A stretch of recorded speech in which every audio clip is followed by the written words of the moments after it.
Good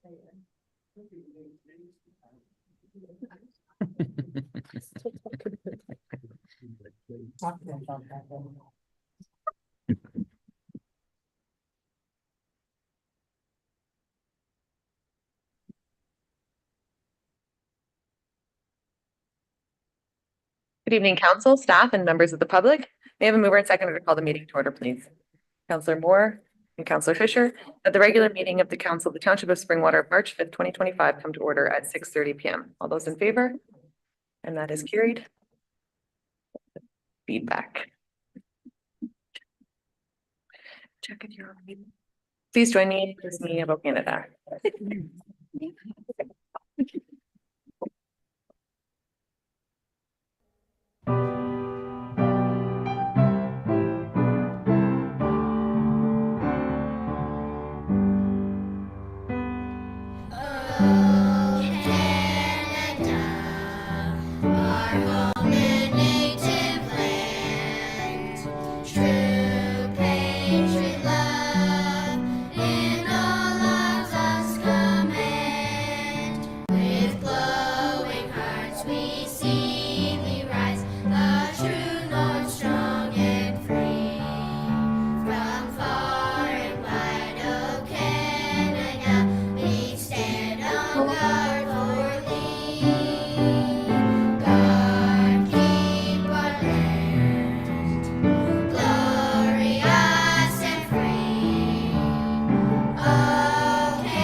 Councilor, are there any disclosures or pecuniary interests this evening? Not seeing any. May I have a mover and seconder to call the public meeting to order, please? I'm Councillor Garwood and Councillor Thompson. That this public meeting of council held under section 34 of the Planning Act for Planning Act applications ZB 2024-018 Jolly Farm Apartments at 1409 County Road 92 and RR 2025-001 Midhurst Heights Draft Plan of Subdivision be called to order at 6:35 p.m. All those in favor? And that has carried. Welcome to this public meeting of Springwater Township held in section 34 of the Planning Act to give the public an opportunity to express their views in regard to the proposed applications and amendments. The first part of the meeting will be to present the applications for amendments. Following, the public will be given an opportunity to make oral submissions through Zoom application or in person. Any person wishing to make an oral submission is to have notified the township prior to 8:30 a.m. and has been added to the commenters list. If a person or public body who follows an appeal if a person or public body who files an appeal of the decision of the Township of Springwater in respect to the Planning Act application does not make an oral submission at the public meeting or written submission to the Township of Springwater before the proposed amendments are passed, the Ontario Land Tribunal may dismiss all or parts of the appeal. Oral submissions will be included in the meeting's minutes and form part of the public record, including the name and address of the speaker as information collected in the Municipal Freedom of Information Protection and Privacy Act. The minutes of the meeting will be posted to the township's website. I will now call upon the clerk to confirm the notice of the meeting for ZB 2024-018 Jolly Farm Apartments, 1409 County Road 92. Thank you, Mayor Coughlin. Notice of this public meeting was mailed on the 12th day of February, 2025 to the owner of the subject lands and to the assessed owners of 23 properties in the Township of Springwater within 240 meters of the area to which the proposed amendment would apply, and to all persons in public bodies as prescribed under the Planning Act and its regulations. Notice was posted at the assessed property to which the proposed amendment applies at a location visible from County Road 92. Notice was also posted on the township's website. Has the planning department received any correspondence in response to the notice of public meeting? There have been 4 items of correspondence received for this application. Hydro One in an email dated February 14th, 2025. Nottawasaga Valley Conservation Authority in an email dated February 18th, 2025. Severn Sound Environmental Association in an email dated February 20th, 2025, and County of Simcoe Planning Department in a letter dated February 28th, 2025. All of these pieces of correspondence can be found on tonight's agenda. Thank you. I will now call upon Nethery Planning to provide the outline of the purpose and effect of the zoning bylaw amendment.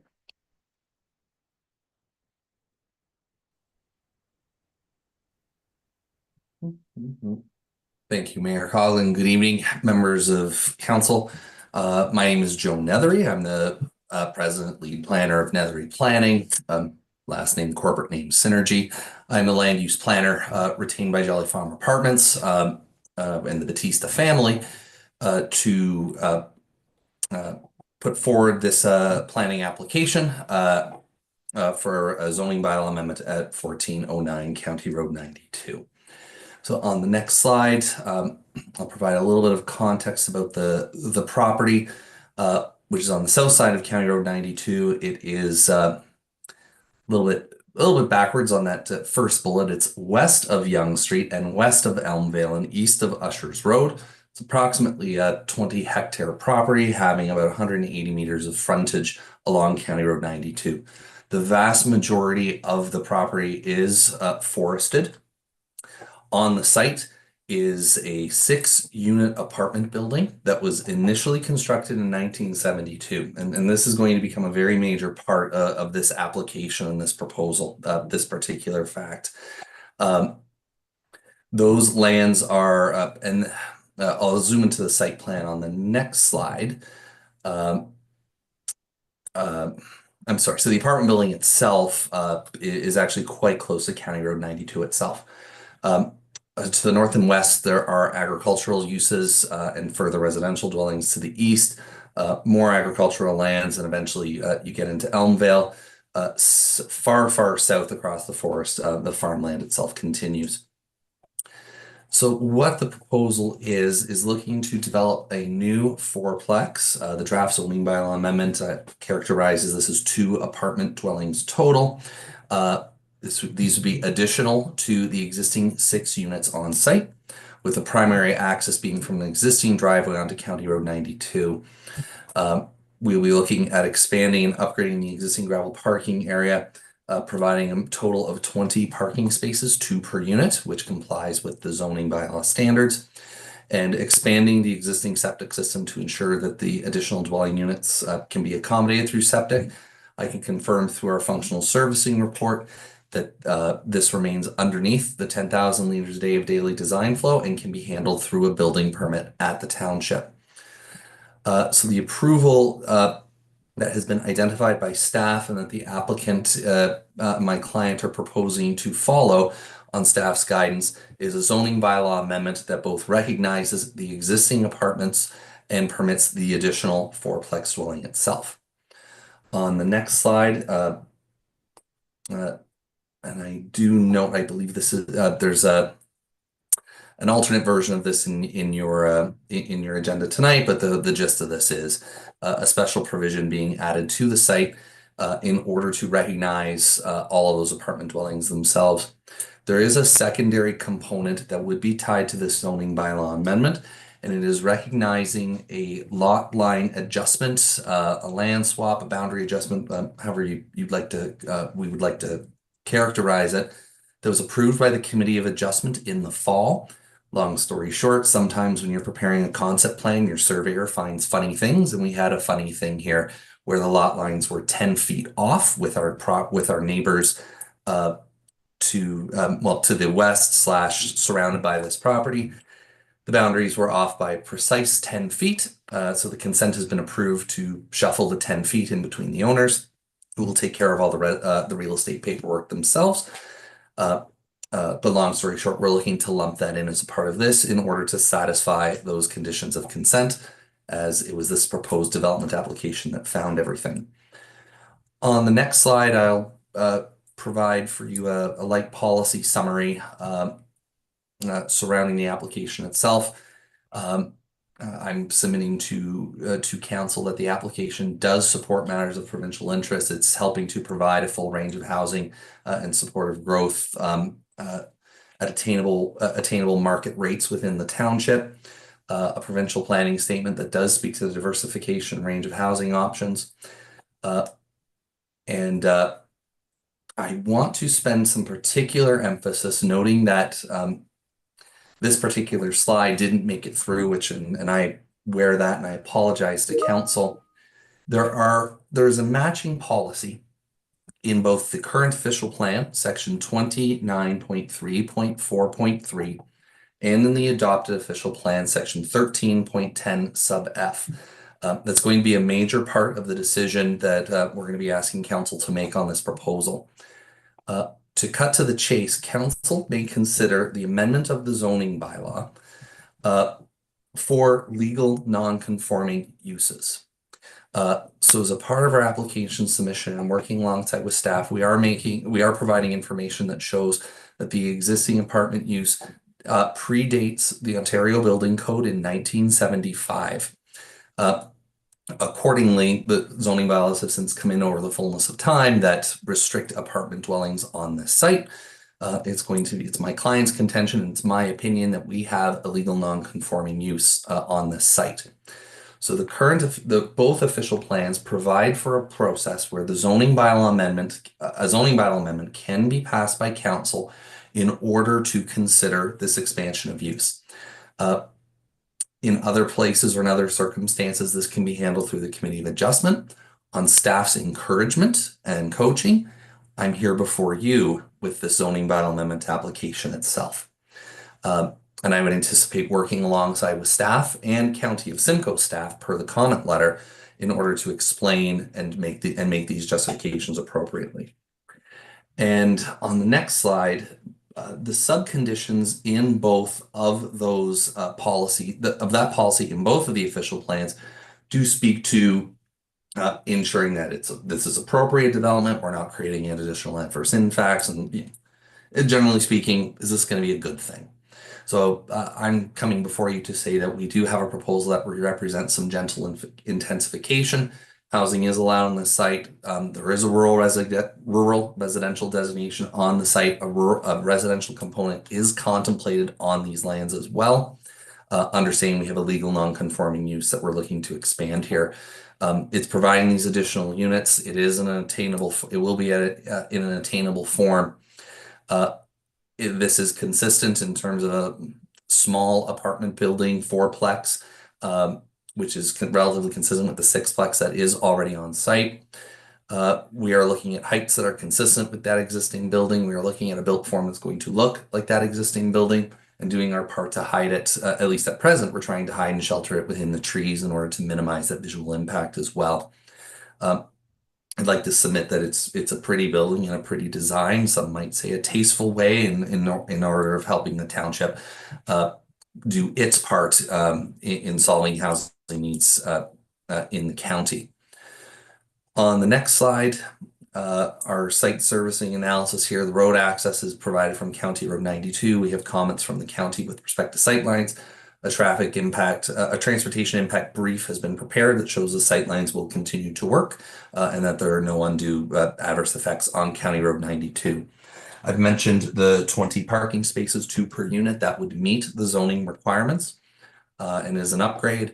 And at the pre-consultation that was held, whenever the heck it was in 2024, we are obviously updating the septic system and provide a functional servicing brief in order to support that. And we will be adding in as well at the township's request, the firefighting cistern, with apologies for me gapping on the proper name, per the rural design guidelines for sites like this, which is an upgrade and enhancement to the site.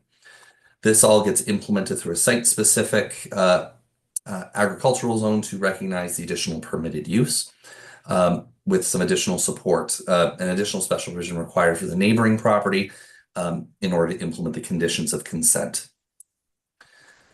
The next slide is, I just think, the expanded version of what I had talked about. So in order to wrap this up, I'll conclude with my next slide, which is in terms of generally speaking, we are providing proposal supports in accordance with the provincial policy framework as it exists. The overall approach in the township's official plan to addressing items while taking advantage of council's permissions and frameworks around legal non-conforming uses. Our core and overall test here, it would not preclude the redevelopment of the site to intended uses over the long term. Or if we prefer, I'm telling you this represents good planning and is in the public interest to pursue. I'm in your hands, Mayor Coggin, with respect to any questions that you and the group may have. Thank you, and thank you for the presentation. At this time, I will call on the moderator to provide the number of people who have registered to ask questions or make comments regarding this application. Yes, thank you, Mayor Coughlin. There have been no members of the public who have registered to make any oral submissions for this application. And are there any individuals present this evening that would wish to make oral submission? Not seeing any, I'll turn to members of council for any comments or questions.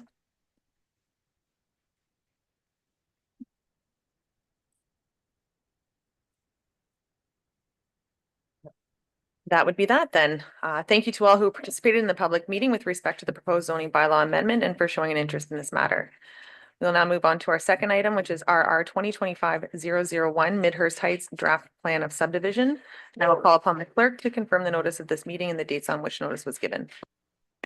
Thank you, Mayor Coughlin. Notice of this public meeting was mailed on the 12th day of February 2025 to the owner of the subject lands and to the assessed owners of 28 properties in the Township of Springwater within 120 meters of the area to which the proposed amendment would apply, and to all persons and public bodies as prescribed under the Planning Act and its regulations.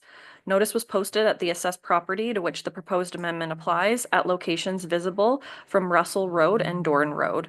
Notice was also posted on the Township's website. Has the planning department received any correspondence in response to the notice of public meeting? There have been 6 items of correspondence received for this application. Huron-Wendat in an email dated February 10th, 2025. Hydro One in an email dated February 14th, 2025. Severn Sound Environmental Association in an email dated February 20th, 2025. Owner of 32 Hillview Crescent in an email dated February 25th, 2025. Owner of 1060 St. Vincent Street in an email dated February 25th, 2025. And owner of 94 Idlewood Drive in an email dated February 27th, 2025. All of these pieces of correspondence can be found on tonight's agenda. And thank you. I will now call upon MHBC to outline the purpose and effect of the red line revision.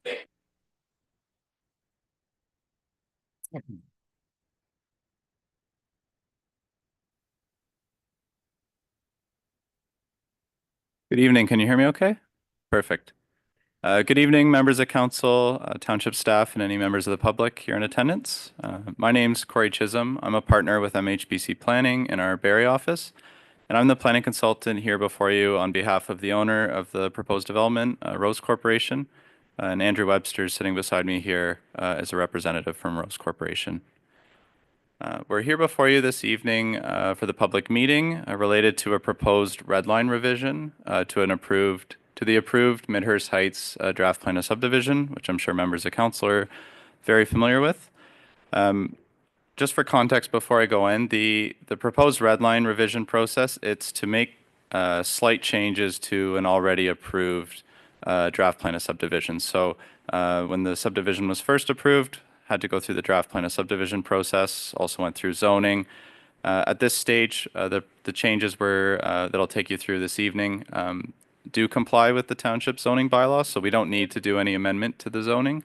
It's just a red line revision to that approved draft plan of subdivision. It is a rather unique product type that is being proposed here, so we do have a number of graphics that I hope will help and assist members of the public and council fully understanding what's being proposed. Next slide, please. So just to orient everyone, here before you is an aerial of the site location. This outlines the entire current property boundary for the Midhurst Heights subdivision.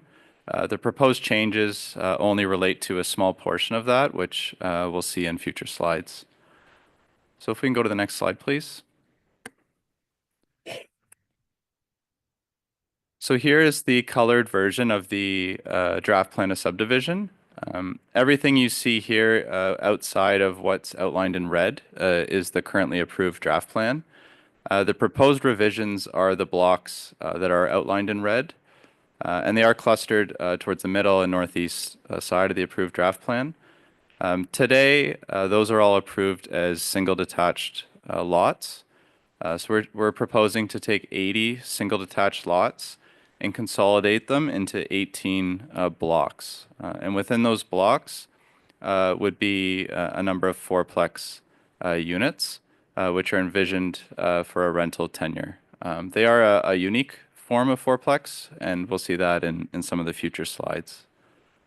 Next slide, please.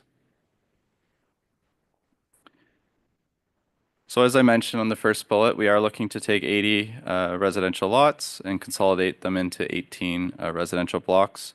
All of these blocks are located within Phase 1B of the approved draft plan, and the owner is currently working towards registration of Phases 1A and 1B in the coming months ahead of the summer construction season. The proposed buildings are considered fourplex buildings under the township's zoning bylaw. However, they will function very similar to single detached dwellings with additional dwelling units or a traditional walk-up apartment. The net result of the proposed development is the currently approved unit count will increase by 80. So we'll go from 1,551 units across the entire development up to 1,631 units. And there are some nuances with that density as well, which I'll explain further later in the presentation. Next slide, please. So here's an architectural elevation drawing of what one fourplex unit would look like. As you can see from the street, this would look very much like two single detached dwellings. And really, as it's approved today, these same width, it would be two single detached dwellings, same width of driveways and garages. From the street, looking straight on at the dwelling, the only noticeable difference would be that each side would have two front doors instead of one. And there's the portion in the middle where they are attached with a one-story piece of building. Not visible from the street is that each of these would be on a shared foundation. So there would be one foundation connecting both buildings, which creates them as one fourplex. And we do have floor plans, which we'll come to. But each side, what would appear as a single detached dwelling would function similar to a duplex. There'd be one unit on the ground floor, accessed by one of the doors, and then a unit on the upper story, accessed by the other door. Each unit would have two parking spaces, so they'd have one half of the garage and one spot in the driveway. Next slide, please. So here's a top-down view of the proposed concept plan. And again, you can see footprints of what looks like two single detached dwellings. There is that small portion in between that connects them, in addition to the shared foundation. There is a correction to the presentation. In an earlier rendition of the fourplex, this connection in the middle was envisioned as a storage area.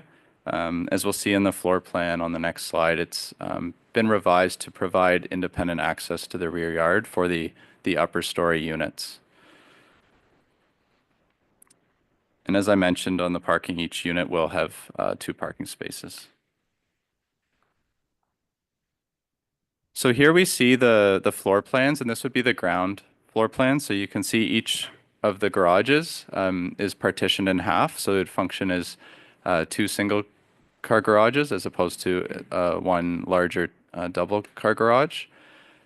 Just starting on the left-hand side, so what's shown in purple would be the ground floor unit. They would come in from the left side front door, and they'd have the ground floor unit and then independent access to their half of the garage. For the upper floor unit, which is in green, they would come in on the right-hand side front door. And if they proceeded straight, they'd go up a set of stairs and access their unit on the upper level. Or they could continue through the connection point and have direct access to their rear yard. The rear yards will be partitioned, so the ground floor unit would have access the unit in purple would have access to what would be the left side of the rear yard through a sliding door off the kitchen into the backyard. The upper floor unit would have the opportunity to come down and access the rear yard through that green section in between the dwellings. If we can go to the next slide. So these are the floor plans for the upper units. The upper units are actually slightly larger as they don't have the garage eating into their floor space. We see the staircase, using the green as an example. That would be the stairs they come up into the unit. And then the other staircase would take them down and provide access into their half of the garage. These units are envisioned to be rental tenure, and they would be professionally managed by a rental operator. So lawn care, snow removal would be professionally managed. So from a streetscape perspective, we would see consistent lawns. In the wintertime, we'd see consistent snow removal within the driveways. Similarly, backing up to the past slide, the partitioning of the rear yards, the fence wouldn't go right to the back, so that would allow lawnmowers to be able to traverse from each rear yard to the next one. And each individual unit is envisioned to have 2 to 3 bedrooms. I will point out the floor plans we just walked through assume a ground floor unit and an upper floor unit.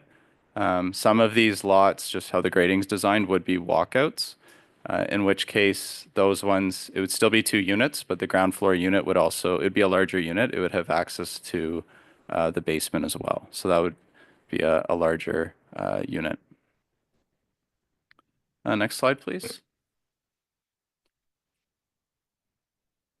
So this is just zooming in on the area of the plan where these fourplexes are proposed.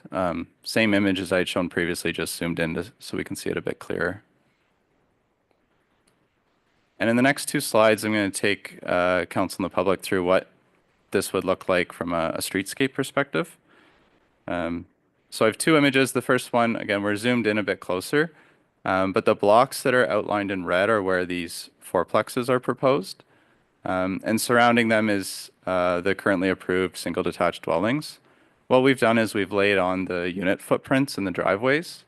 And what you can see here is from a top-down view, these units are extremely similar to the existing approved single detached dwellings. The width of the driveways are no wider. The number of individual driveways is not increased. It's really just connecting 2 dwellings together to form these fourplexes. And if we can go to the next slide. Again, this is a zoom in on the area further to the northeast of the plan along White Cedar Parkway. And again, outlined in red is where these fourplexes are proposed. And we can see surrounding them is where singles, and in some cases there's approved townhouse dwellings as well. So the idea is to offer a rental opportunity within the Midhurst Heights development, provide a wider range of housing types within what is a very large plan, but still maintain that character and streetscape of what is contemplated and approved today of lower density housing. Next slide, please.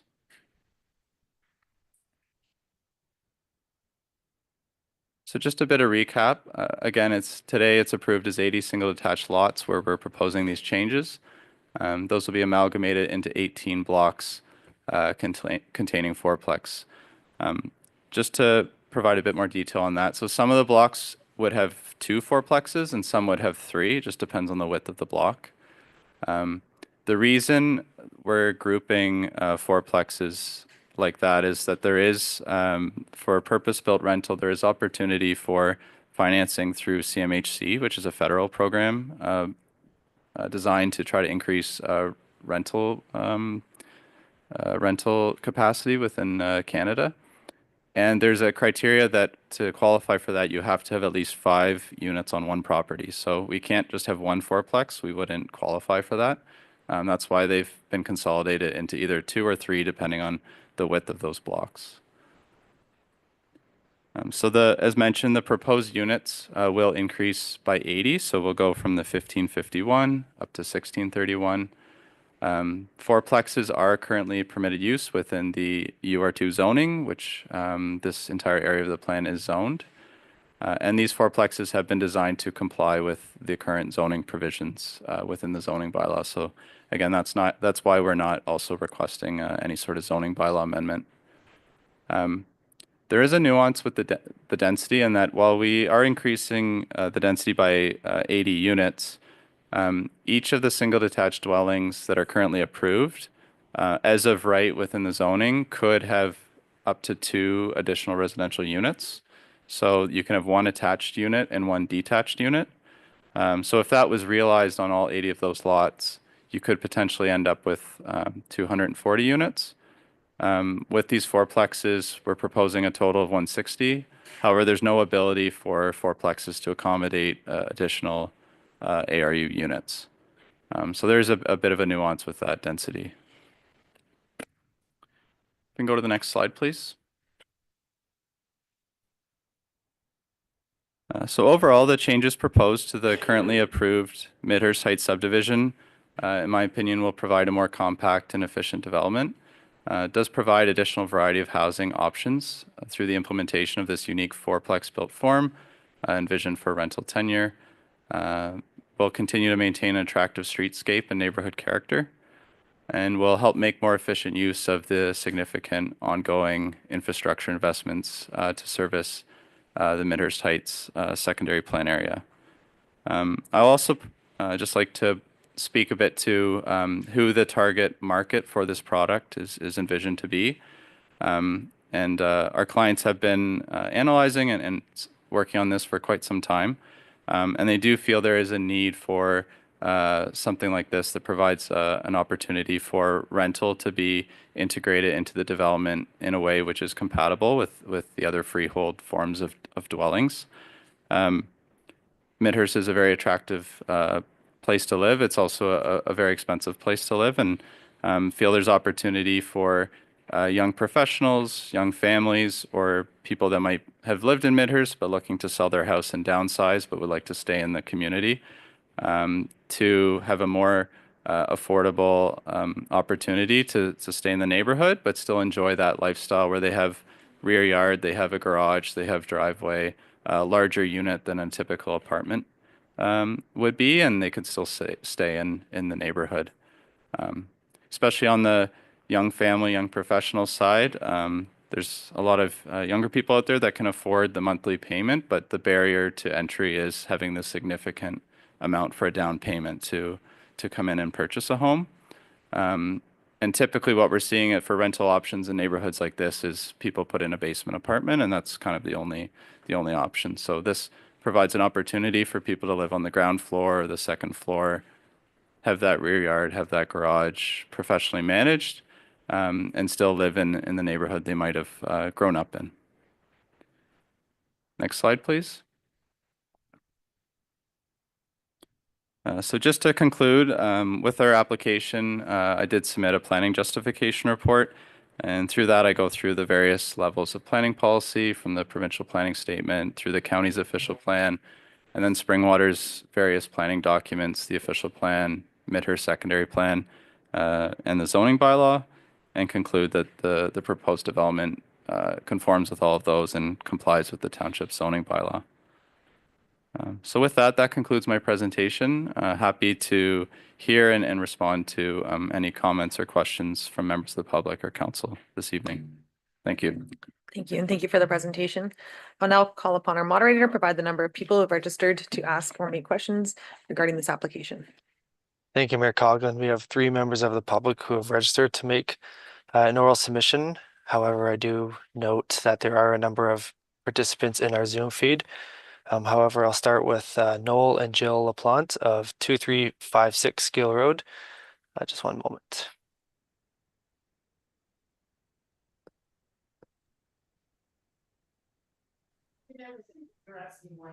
Hello.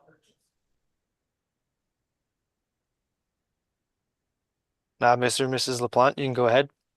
Yeah, my question was simply why aren't there units, the fourplexes for sale versus being rental units? To our presentation. Certainly, and thank you for that question. I think there's a number of factors. To sell a unit in this format would require it to be condominiumized because you're having units that are vertically separated. So that would require an additional application, sets up a condominium. There's additional costs with condominiums. You got to pay for a condominium corporation. So that does factor into affordability. Rose Corporation does own and operate a significant amount of rental units in other municipalities. They have a large development here, north of 1,500 units. Currently approved, they are all freehold, and they've seen an opportunity to integrate a small amount of rental within that overall. So there's still going to be vast majority of freehold, single detached of different sizes, townhouse units at different sizes. And then this widens the variety of unit types and tenures within the development. Is there anything further from the question? No, that's fine. Thank you. Thank you. And I'll go back to our moderator. Next, we have Mr. Edwards of 94 Idlewood Drive. Just one moment.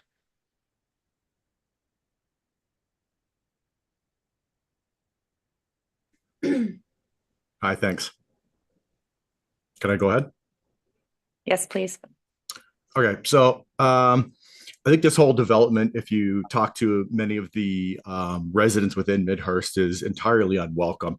I haven't met a single person that I've spoke to who has any interest in this whole thing continuing. I think that's all, too far down the road to even really discuss, but then to bring up and want to increase yet again the amount of density, which is completely outside of the density that is within current Midhurst today. You look at the average property is what, 150 by 150, we're what, 1,000 acres, 1,400 houses, and you want to add 17 or 1,600 onto 400 or 500 acres. Like, that's triple the density of current Midhurst. And that's a lot of traffic, that's a lot of people, that's a lot of everything. And then here we are with a proposal to further expand that and add yet even more. You're not going to find anybody in Midhurst who lives here who's going to support this. So under no circumstances does anybody who live here want this to go through. Thank you for your comments. And I can go back to our moderator for the next. Yes, we have Mr. Eric Frankum of 2276 Russell Road, maybe in attendance this evening. Come on forward. So I'll just ask that thank you. And come on forward.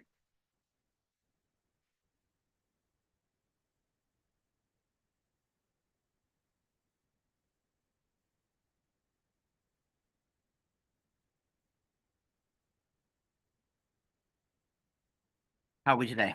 Great, thank you. My name is Eric Frankum. I live at 2276 Russell Road. I've lived at 114 Dorn Road, Midhurst, for 44 years. I guess can I ask a couple questions? So I have 4 questions. Has anyone ever done a snow wind study on the subject lands? Sorry, Wind study. and I'm just gonna, actually, this is kind of a unique situation here. So, is there opportunity, do we have the traveling mic that we can get to Mr. Webster? Sorry, just one quick second here.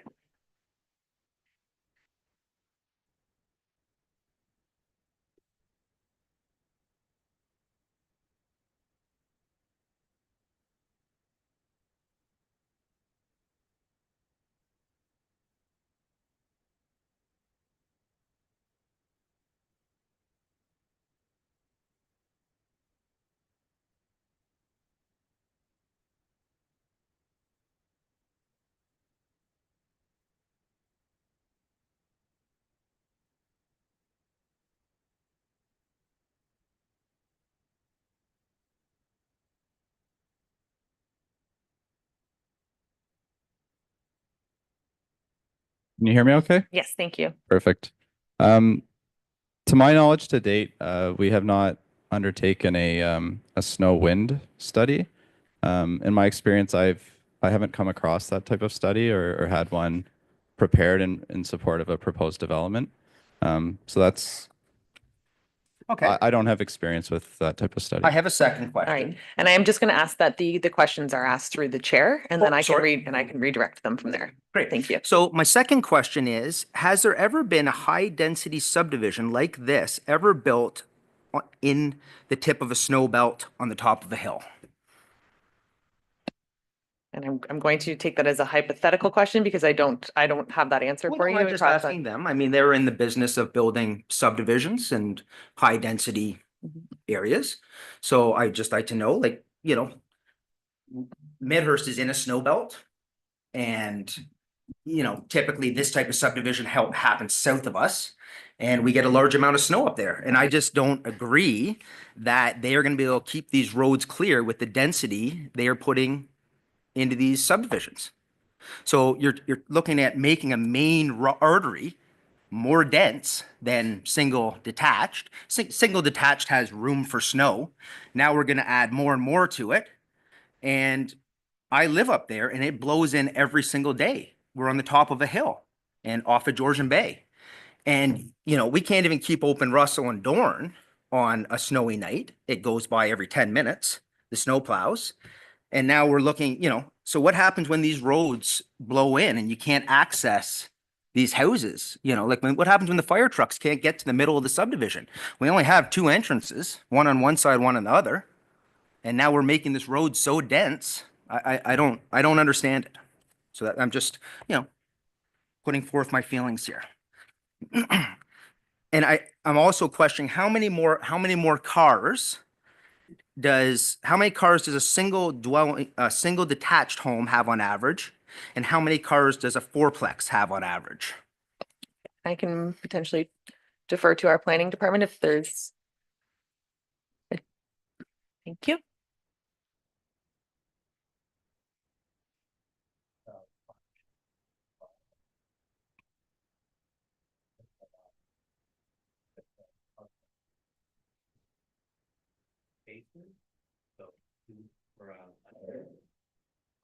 Fourplex partner apartment is a bit tougher. I think it actually has a per unit apartment 1.5, and then we would round up, and that would be for each fourplex unit, so dwelling unit, not building total. So I believe that it's the proposal as it is now is actually getting increase the required parking spaces. Thank you. So that will be noted. Thank you. Okay, so more cars. Okay, so I mean, I guess my final statement is that, you know, I've lived at the top of the hill my whole life. I see all the roads blow in. I've dug hundreds of cars out and had many things stuck in my life. And I feel that this development is going to have a great difficulty maintaining the snow load within the area.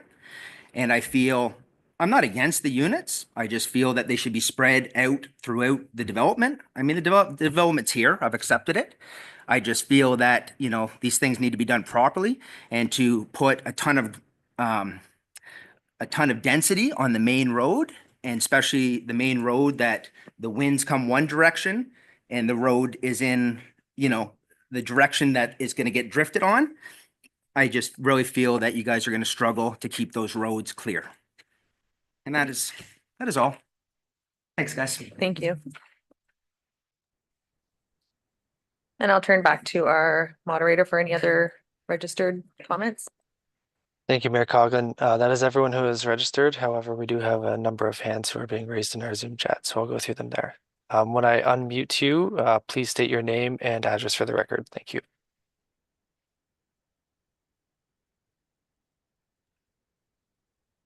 Christina Williamson. I'm at 4 Spence in Midhurst, and I echo Jim Edwards. People love this village. We are passionate about living here in the manner that we are accustomed. That's why we moved here. Hopefully, the council will appreciate the passion and the fight that we're trying to make for this area. This development is wholly unwelcome, and so is the increase in numbers with the proposal of these fourplexes. With approximately 30 homes for sale, 9 rentals, and about 2/3 still undeveloped in Midhurst Valley, down off of Snow Valley Road. we can expect the same type of thing that they're seeing in Midhurst Valley. Constant, can you hear me? We can, you went out there for a second, but you're back now. Okay, so in Midhurst Valley, as I was saying, 30 homes for sale, 9 rentals, 2/3 still undeveloped.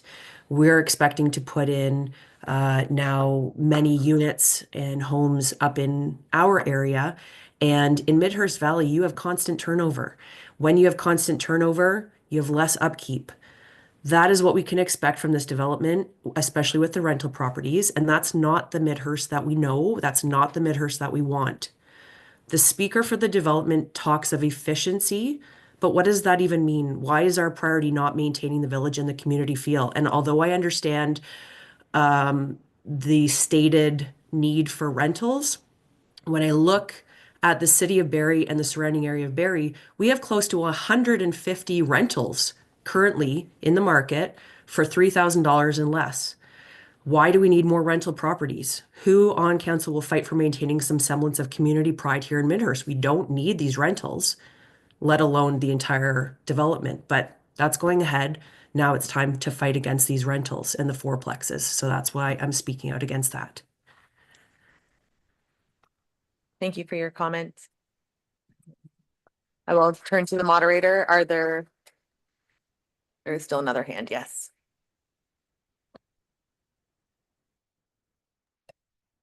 Hello. Hi there. I can just ask that you state your name and your address for the record, All right, please. it's Noel LaPlante, 2356 Gill Road, right across from where this is all being built. And it's lovely looking at the dirt for several months, or years. However, I understand that's all part of development. What I'm curious about is the addition, like, is this change to fourplexes going to alter how long it takes for this to get completed? And do we have some time frame? Like, how long is it going to take till there's actually homes in that area? Thank you for that. And understanding that sometimes developers have a different timeline than the municipality. So I might actually defer, if I can, to our CIO for the timeline for our residents, please. Thank you, Your Worship. And to answer the question, while we can't give a definitive time frame for when construction is to begin, I can say that it's possible that it could begin at the end of 2025 or into 2026. It couldn't begin as early as that. Okay, so that you're talking about houses. I mean, infrastructure construction has been going on for 2 years already. So I was looking more for when is there a completion date rather than when's there a starting to be houses going up date? And is it going to be extended as a result of it being switched to fourplexes? And I can turn back to Corey if you can, if the first question on will the fourplexes extend the timeline, and then the proposed timeline for completion? Yeah, thank you. And through the mayor, and thank you for the question. I can add to what CO Heron has added, in that the first question is the fourplexes won't extend the timeline. They are within the first phase, which are the owners actively working towards registering that. What that means is once it's registered is when building permits can start to be pulled. And as Mr. Heron mentioned, the target for that is certainly 2025. It's a very large development. It's certainly not going to be built all in 1 year. But from a phasing perspective, as you can see where the roads have gone in, the development is going to primarily build from west to east. So that west side towards Gill Road is the first area to be constructed, in addition to that connection over to Russell at the northeast to provide that throughfare. And then once that phase is constructed, certainly in future years, the rest of the development kind of moving into the southeast will be built out. As far as how long the whole thing will take, really can't speak to that. It'll depend on a lot of factors, including market conditions and uptake on sale of units. Thank you for that. All right, thank you. Mhm. And I'll turn back to our moderator. Do you see any other hands, not virtually? We do not, no. Okay, so at this time I will turn to members of the public and I can ask if you can, thank you. And can you take that mic with you in case it's, thank you. Come on forward.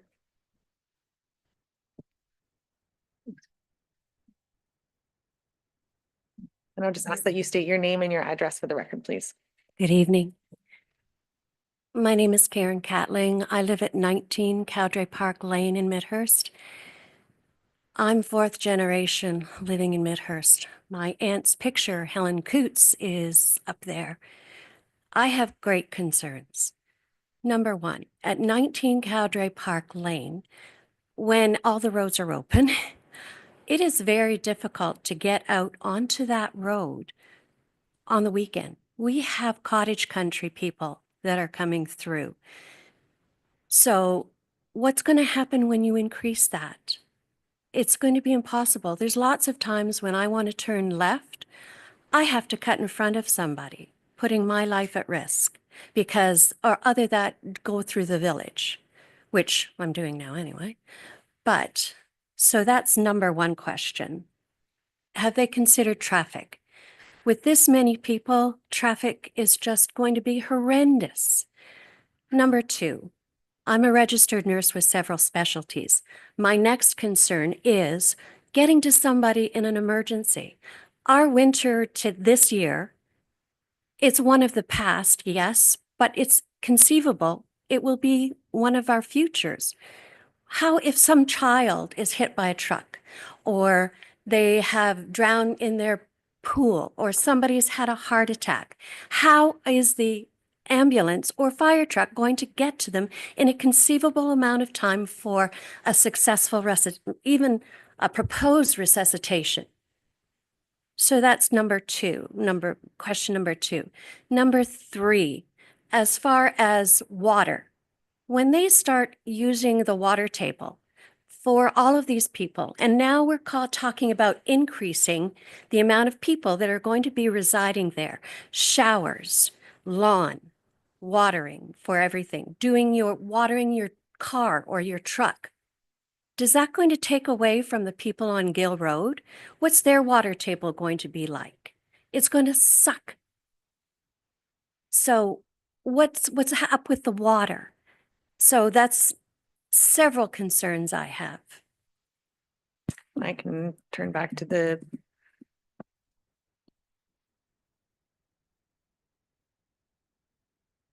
Working? It is? Okay, perfect. So through the mayor, and thank you for those questions. I'm just going to go down the list and provide a brief response that I'm able to provide to each of those. And certainly following this evening, we're taking notes, and as a next step, our team and our wider team, we have other professionals, engineers, environmental ecologists that will provide written responses to all the comments we receive this evening from members of the public, from council, and we also receive comments from outside agencies that get circulated the application. From a traffic perspective, going back to the original approvals of this site and other developments within the Midhurst Secondary Plan, there have been a number of large-scale studies, they're known as EAs or environmental assessments, for required improvements. So a lot of work has been done on that, both from our client, their team, as well as township staff and some of the other developers.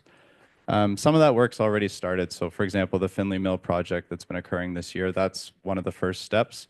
But there are other improvements identified. So as not just this site, but other sites build out, other improvements will need to happen over time. As part of this specific application before us this evening, we did have Crozier Engineering prepare an engineering justification report that looked at servicing, both sewer, water, and traffic, as well as stormwater, to make sure that all of the existing approvals and designs still function appropriately. From a traffic perspective, the increases and the way the traffic engineers look at it is in the AM and PM peak hours. So within that 1 hour period, kind of your morning rush hour and your evening rush hour, how does it impact the maximum number of trips? And And again, we're increasing by 80 units. And through their study, they found the increase in the morning would be approximately 35 trips, and in the evening, just over 40 trips. So there is a small increase over that hour period. And based on the improvements that are planned and in effect today, they concluded that those would still function appropriately. Now there is mechanisms in place as this development builds out and other developments around it build out that the traffic is constantly monitored, so that if any of those future improvements need to be enhanced, then there's mechanisms for that to occur.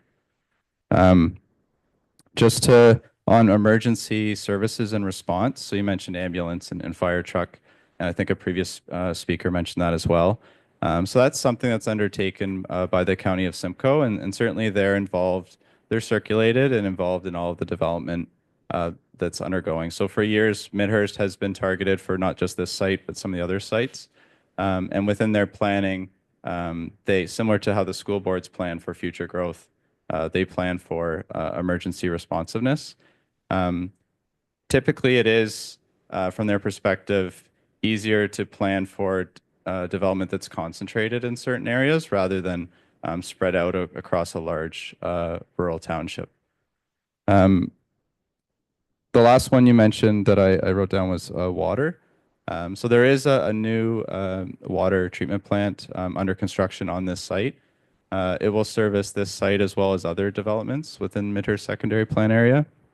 And there's extensive studies that need to be undertaken through that process.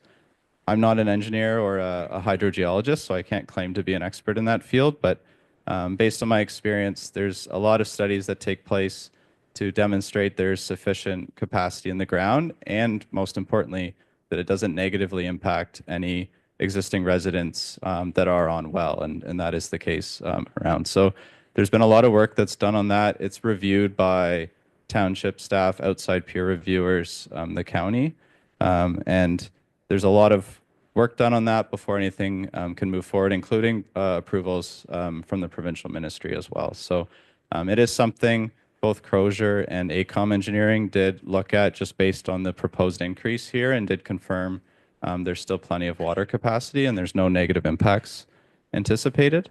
So that's what I can provide at this time. Thank you. Well, I'm sure that those on Gill Road will just be heartwarmed to think that they have the ability to use the water that you are going to provide for them, that they have to pay, and their wells possibly might not work anymore. And I speak from a professional capacity. I teach patients how to do hemodialysis in their own home. Speaking from experience, there was a patient last year at Sugarbush. They were at the end of the run. They did not have the capacity of water to run a hemodialysis machine and an RO in their own home because they were at the end of the run. But they apparently had sufficient capacity.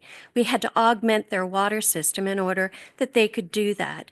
Now, no one here can determine in future what somebody might require in their home and what their water capabilities may be. So I'm sure that we all would like these questions answered before any more proposed development, and they increase the amount of people that require water to be thought of or even conceived of. Thank you. Thank you. And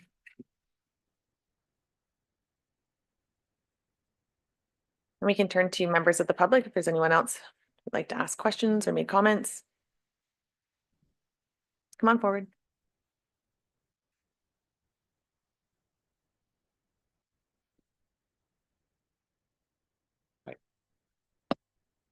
Ask you to begin with stating your name and address, please. My name's Derek Wills. I live at 11 Noretva Street in Midhurst. You can hear me okay? It seems weird. Thank you. I guess my biggest concern is I haven't heard the reason why they want to make the change. We can start with that, I guess. It was proposed as a as single dwelling, but it's now moving to this, and it just seems like it can do it because it's within the bylaw. Okay. Yeah, so I thank you for the question through the mayor. This draft plan of subdivision, and again, there's a long history with the Midhurst secondary plan. It was originally approved in 2014, which is now 11 years ago. There have been a few revisions since then to, again, thinking 11 years ago, house prices, land values weren't as high. In subdivisions that were built 10 years ago, you typically saw larger lots. Now with housing affordability and prices, and not just in this site, but in all the subdivisions I'm working on throughout Simcoe County and Barrie, we're seeing smaller single detached dwellings, smaller townhouses, trying to assist with that affordability. In this case, again, it's a large development. I spoke to this a bit earlier. Today it's approved. It's all freehold types of single detached townhouses. Our client has been analyzing the market. They do see that there's demand for a rental type product, but a rental type product beyond an apartment building where you have a small apartment and you don't have the your own yard, your own garage. There is also programs out there, both from the federal and provincial governments, incentivizing purpose-built rental. So I mentioned the CMHC financing earlier as well. So again, historically, there was a lot of need for rental and you didn't see a lot of uptake, and now higher level government has been providing financial incentives to try to encourage more rental supply to come online to assist with housing affordability. So again, those are kind of more recent initiatives. Those weren't around back in 2014. So again, as market conditions change, there's mechanisms in place so you can adjust plans to adapt to those. I guess I have my opinion about it there. It just feels like when something's approved to be built a certain way, and whether or not the residents of Midhurst and that sort of thing ever agreed with it back in 2014. I didn't live here in 2014, so I can't say. But I think single family dwelling homes is what was originally intended, and I believe that that's what it should stay at. So just my the other piece that I didn't fully understand was, do these proposed fourplexes have basements? Or are they slab on grade? Yeah, and thank you for the question. Through the mayor, it's actually a mix. So some of them in the example I walked through would be one without a basement. It would be slab on grade. Again, that also assists with the keeping the price down and the housing affordability. There is, based on the grading plan of the development, there is a number of these that would have a natural fall, so they would be walkouts. In that case, it would be built as a walkout. So the ground floor unit would actually be quite a bit larger. The plan I showed, the ground floor units are around 900 square feet, and the upper floor units, which I mentioned, are larger, are around 1,400 square feet. On the walkout basement units, the basement adds an additional 700 square feet approximately. So on those units, the ground floor unit would increase from 900 to around 1,600 square feet. So there'll be a mix depending on the site grading. And were those the ones that you had considered as potentially somebody could be renting those as well, the basements? I was trying to understand how it goes from 80 to another 80. And if I can help with clarification there was a statement during your presentation where you spoke to the ARUs and how typically across Springwater, we more familiarly see the ARUs in basement apartments. So if you could speak to the provisions for basement apartments, so residents are like, okay, well, if there's a basement, is there now going to be another apartment attached to it? So if you could just repeat that part for us, please. So there's a couple things to unpack there. The first part, with the proposed fourplexes, even on the ones with walkouts, so they would have the basement, those wouldn't be able to be turned into ARUs. They're not permitted with fourplexes, and also we wouldn't be able to provide the amount of parking with the driveway and the garage. What I was speaking to, and it is confusing, but with single detached dwellings, and this has been a big push by the provincial government, so across Ontario, not just in Springwater, they're saying you have to permit 2 additional residential units on every property. One they call attached, that would be typically in a basement. and a detached one. So that could be in a detached building, typically in the rear yard. So a single detached dwelling, homeowners are able to build those within the confines of the zoning bylaw. So again, if someone realizes that, if they build a basement apartment, if in addition to a detached ARU, you have a total of 3 units on one property. Where with these proposed fourplexes, each half or each single detached dwelling is you can call it a duplex. It's 2 units, and there's no ability for further ARUs on top of that. So. I would ask that there be no ARUs in this development. I have a feeling it's already full enough. I can't imagine another outbuilding on a lot that's probably 30-foot wide. I think it's just going to look like whatever. So anyways, thank you for letting me speak. Appreciate Thank it. you. Thank you for coming forward. Mhm. And are there any additional commenters this evening? Not seeing any from members of the public, I can now turn to council for any additional comments or questions. I have Councillor Thompson and then Councillor Fisher. Through the chair to Mr. Chisholm, could you just explain to me again the property management aspect of this? So if I heard you correctly, all these rental units will have all their lawn care covered, all their snow removal covered. Does that also extend to the maintenance of the outside of these buildings? And through the mayor, thank you, Councillor, for that question. Short answer is yes. Just like in a typical apartment building, it's managed by one owner entity that manages, the renters, the leasing, maintenance of the property, maintenance of the building. So in that way, it would be very much the same. There'd be one company operating the rentals. So there'd be professional lawn maintenance, snow removal. If there's a big storm and some shingles blow off a roof, they would be going up to repair that. Typical building maintenance. The individual renters wouldn't own the buildings, so it would be on the ownership company to do that. Councillor Fisher? So first off, I think there's been a bit of misinformation or speculation inside of the community that we're voting to adopt this tonight. This is referring it back to staff so that they can properly research it. That is what we're voting on tonight. So just to clarify, but this is a public consultation, and I applaud those in the community for coming forward with their concerns. Some here tonight, some online, and some personally reaching out to me, who I thank. I too have had questions. Arising from traffic flows, sewage capacity, even with the water plant. I'd like to know more information about this.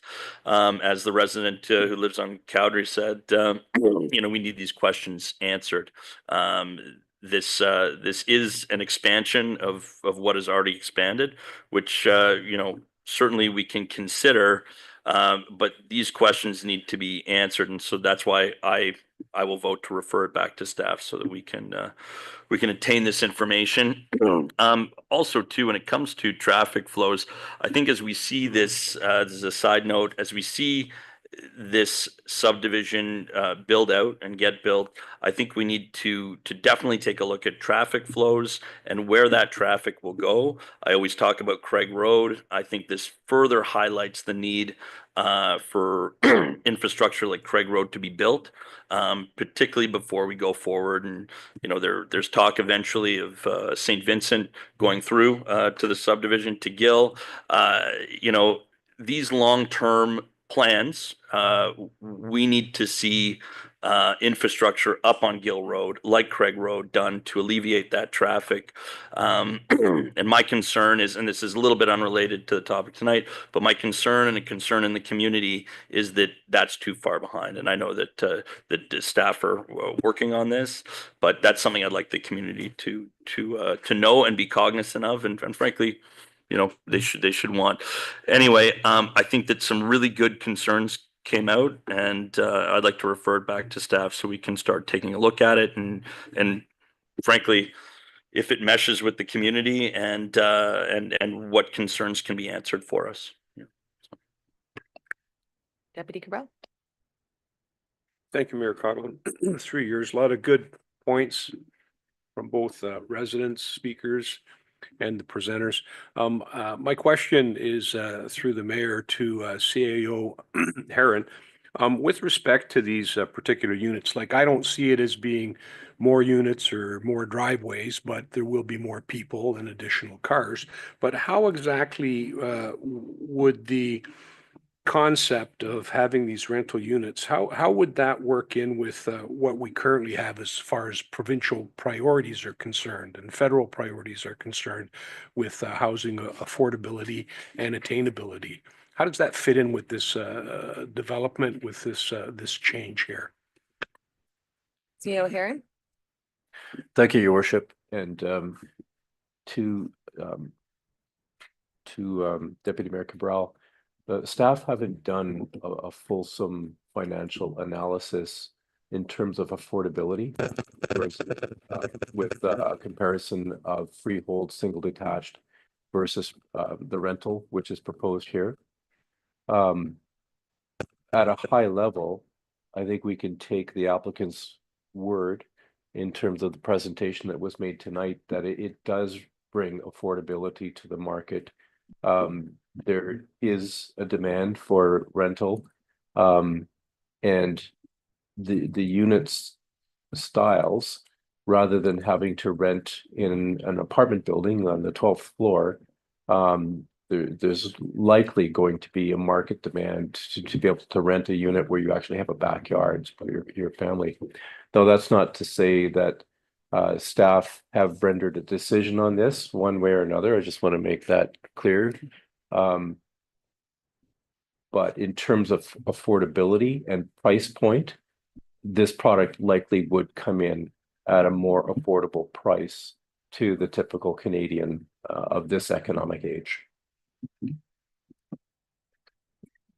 Well, thank you. The question I have is with all of this being under one, I'm going to say owner of all these properties, and would be incentivized by the programs that are out there provincially and federally. What is to say that once that's said and they're all built, that the owner doesn't just sell them off individually at that point? So what provisions are there? What safety or safeguards are out there to ensure that that doesn't happen? I'll take a stab at that. I'll have to take some of that back, and we can provide a more detailed response, because there might be some legal or financial mechanisms in place that I'm not an expert in those realms. My understanding is the CMHC financing, if you go through that program, there's commitments that you need to operate that as a rental for a certain period of time, and it's fairly extensive. The way it's proposed is each block would have either 2 of these fourplexes or 3 of them, so 8 or 12 units. Could a block be sold to, for myself, could I buy a block and operate it? I think theoretically, yes, outside of the time frame for the CMHC financing. So that's something I need to look into a bit further and get back to you. My understanding, there is large companies out there that own and operate rental. Typically, there needs to be scale for it to be viable. So the ones, for example, I've worked on several apartment buildings in Barrie that are operated by, national rental operators. And from what I've seen, they're not typically looking to pick up, 1 or 2 fourplexes. They're looking at from whether it's an apartment building or if it's ground oriented, there needs to be scale there for it to be viable. So from my experience, I would anticipate if it would be sold at some point in the future, it would likely be as a batch, like all units to one large operator. But again, I'll have to take that back to see if there's other mechanisms I'm not aware of. Thank you, ma'am. Not seeing any additional questions from council. We can then. Thank you to all who participated in the public meeting with respect to the proposed red line revision application and for showing an interest in this matter. May I have a mover and seconder to adjourn the public meeting, please? Councillor Fisher and Councillor Moore. That this public meeting of council held under section 34 of the Planning Act for ZB 2024-018 Jolly Farm Apartments at 1409 County Road 92 and RR 2025-001 Midhurst Heights Draft Plan of Subdivision does adjourn at 7:45 PM. All Thank those you. in favor? And that has carried.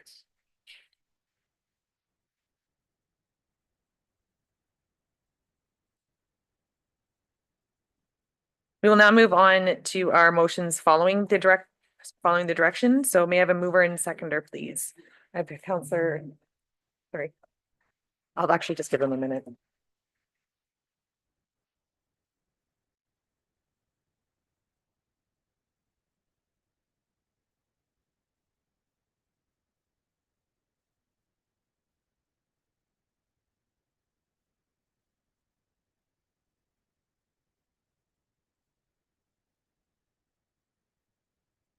All right, council, we will continue on with the resolutions after. So may I have a mover and seconder for the direction following the public meeting? I already have that.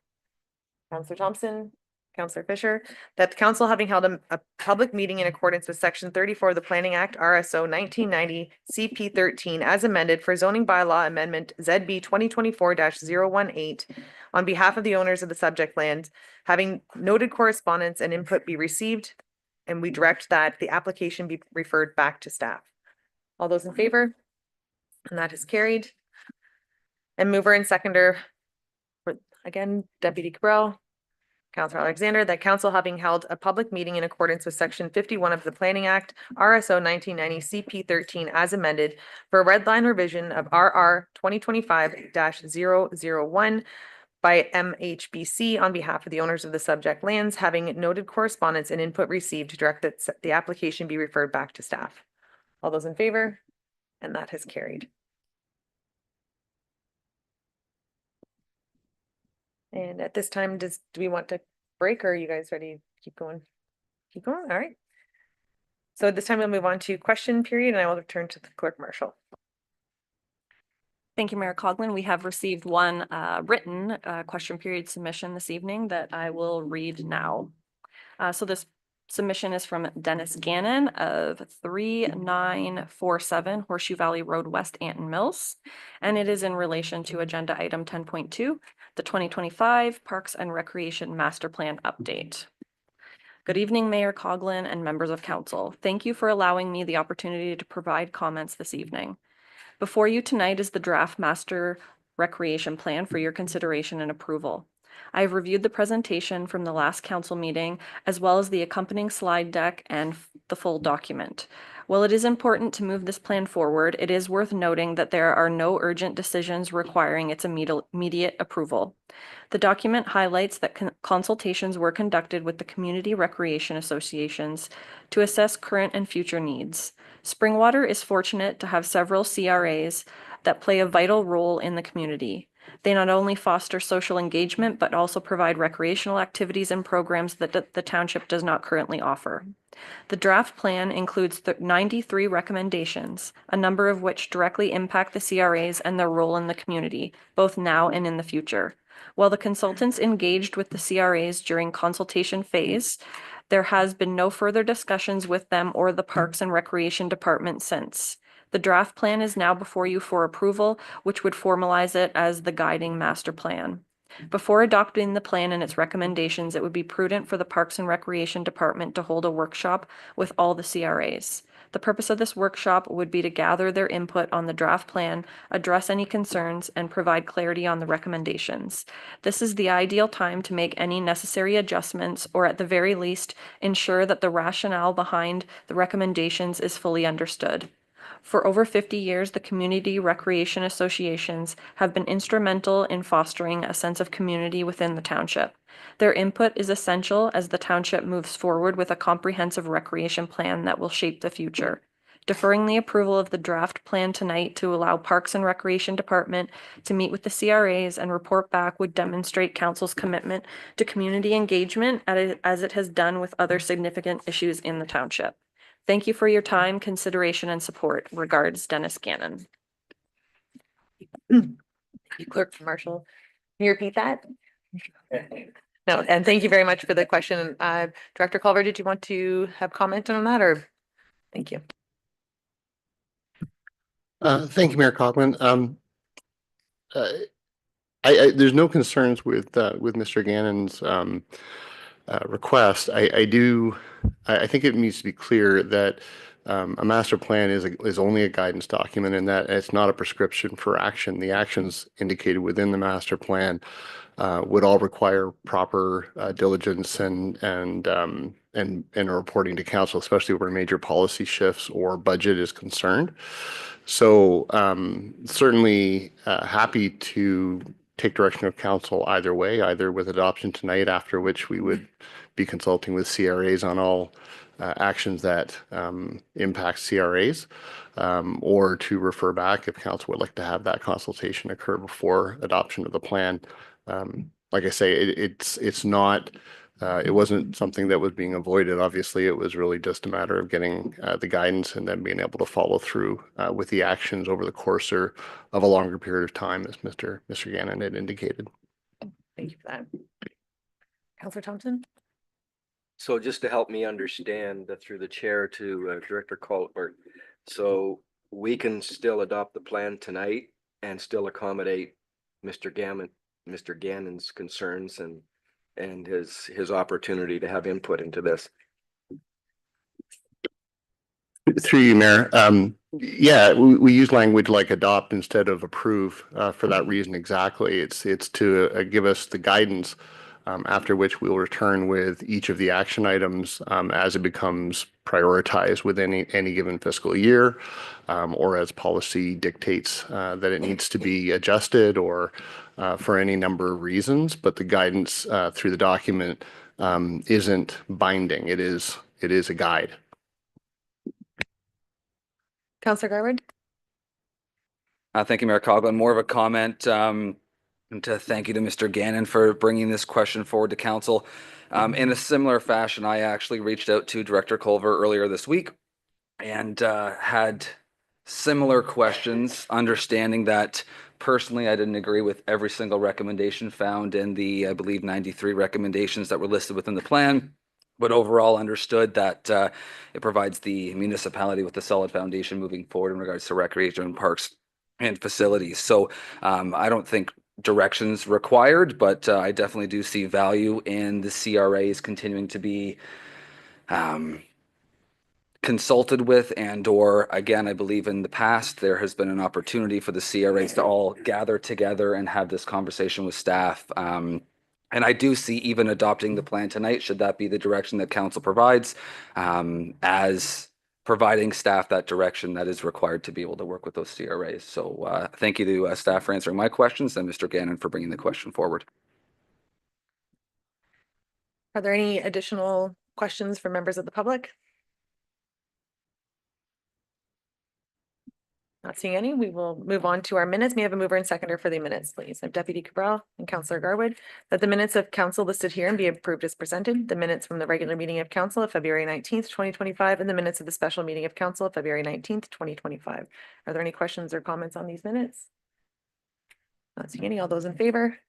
And that is carried. Move on to our boards and committee, and mover and seconder, please.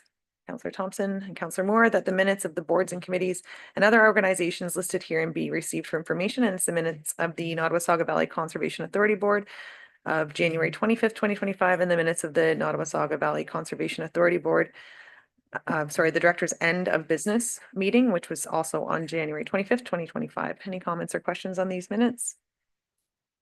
All those in favor? And that has carried. We'll now move on to item 9.1 and its correspondence dated February 19th, 2025 from the Midhurst Landowners Group. And I have that moved by Councillor Fisher, and a seconder for that, please. Councillor Moore, that the correspondence dated February 19th, 2025 from the Midhurst Landowners Group Incorporated be received for information. Is there any comments or questions on this? Councillor Fisher? Just wondering if we should have this paired with Councillor Moore's motion from last meeting and circulated to the facilitator, Doug Downey, Doug Ford, and perhaps Minister Calandra, so they know about the intent of this letter. Thank you. So there was direction at the last meeting that was provided. The first motion has been sent on to the facilitated office. For myself, I don't fully understand the intent from the Midhurst landowners group. So I would like to better understand this letter before sending it on to whoever we want to send it to. There's statement of commitment and whichever in there, so I'm obviously at the discretion of council, but I would like to better understand it myself before doing that. Any other comments or questions, Deputy Cabral? Mayor Coughlin, thank you. Midhurst Landowners Group sent it to us. And yeah, we're looking for a little bit more as far as what their commitment might be, but certainly their intent, I think, is relatively spelled out in the letter. I don't have a problem with it going to the facilitator, and if we get further information down the road, I think I'd love to share that with the facilitator as well as the other folks that Councillor Fisher's mentioned. Councillor Moore? Thank you, Mayor Coughlin. The letter is now part of the public record. So much like the motion was part of the public record, I don't see what the harm in sending it off now. Really, it's somewhat immaterial because it's posted here. So if Councillor Fisher wants it sent off, then I'm perfectly fine to support that. Yeah, that's it. Councillor Garwood? Thank you, Mayor Coughlin. And just to add on to that, yes, it is in the public record. So with it being in the public record, I don't see direction required for this to be communicated. Any one of us could send it to whoever we choose. So that's in my opinion, at least. I agree that that could happen. I would like clear direction as to who it's to be sent to, because I don't hate to leave someone off the list and have this back at the next meeting again. So if there is a list, and I'm just curious of the intent. So sending this to MPP Downey and the facilitator, what is the intent of that? I think in the interest of being transparent and letting them know what's going on, and I agree that it leads to, there's some interpretation to go along with it, but I think that it's something that certainly our facilitators should know, that the Midhurst Landowners Group, a large stakeholder, has communicated this to us. I think in the interest of being transparent and open and communicating with them, it's in our best interest to share with the facilitator at the very least.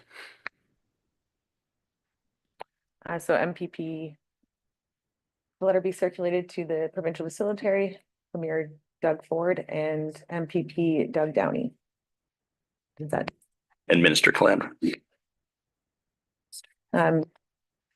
So just the ministry of, because there's no appointed ministers at this time.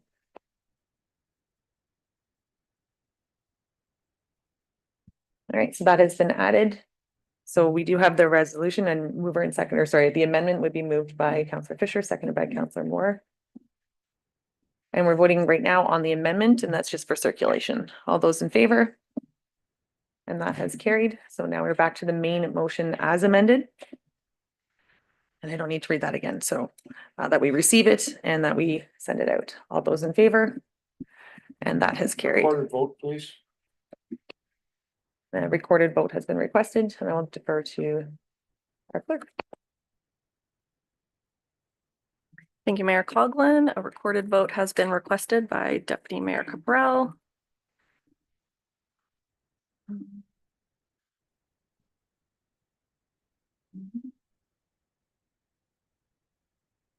I'll just read the motion again for clarification. So the motion would read that the correspondence dated February 19th, 2025 from the Midhurst Landowners Group be received for information, and that the letter be circulated to the provincial facilitator, Premier Doug Ford, MPP Doug Downey, and the Ministry of Municipal Affairs and Housing.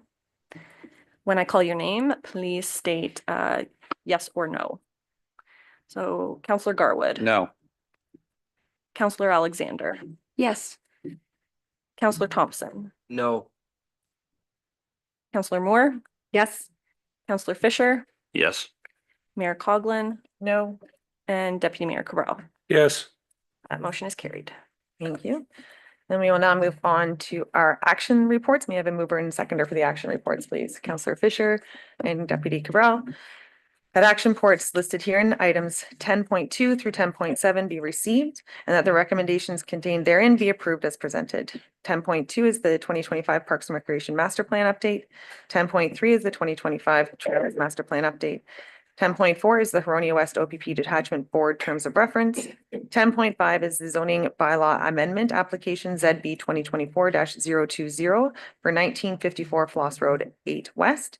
10.6 is a request of an extension for draft approval of SU 2015-002 PGC Industrial Subdivision, and 10.7 for Stone Manor Woods and its reduction in securities. At this time, if there are any that you wish to have pulled for redirection. Councillor Alexander. 10.2 and 10.3. Additional at this time. Not seeing any. So council, at this time, we'll be dealing with 10.4 through 10.7. All those in favor? And that has carried, and we'll move back to 10.2, our Parks and Recreation Master Plan update. And I'll have that moved by Councillor Alexander, and a seconder for that is Councillor Garwood. And I will turn back to Councillor Alexander. Thank you, Mayor Coughlin. Just speaking again to Mr. Gannon's question, I did have the opportunity. Well, I reached out to him after I saw his email come through just to kind of get some further clarification of his question to council. As well, I had spoken to other members of the community that had kind of brought forward similar concerns as this one. And to Mr. Gannon's point, although I do understand we're just looking to adopt it, once we adopt something, what I have experienced in the 3 years that I'm on council is as we move forward to make decisions, we're often referred back to the fact that we adopted this plan.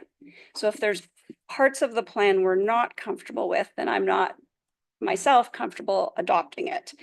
And although there are many great recommendations in the plan, the one that personally concerns me the most and the one that I have received concern about the most is the end goal of dissolving the CRAs and having the township kind of take over that recreation piece.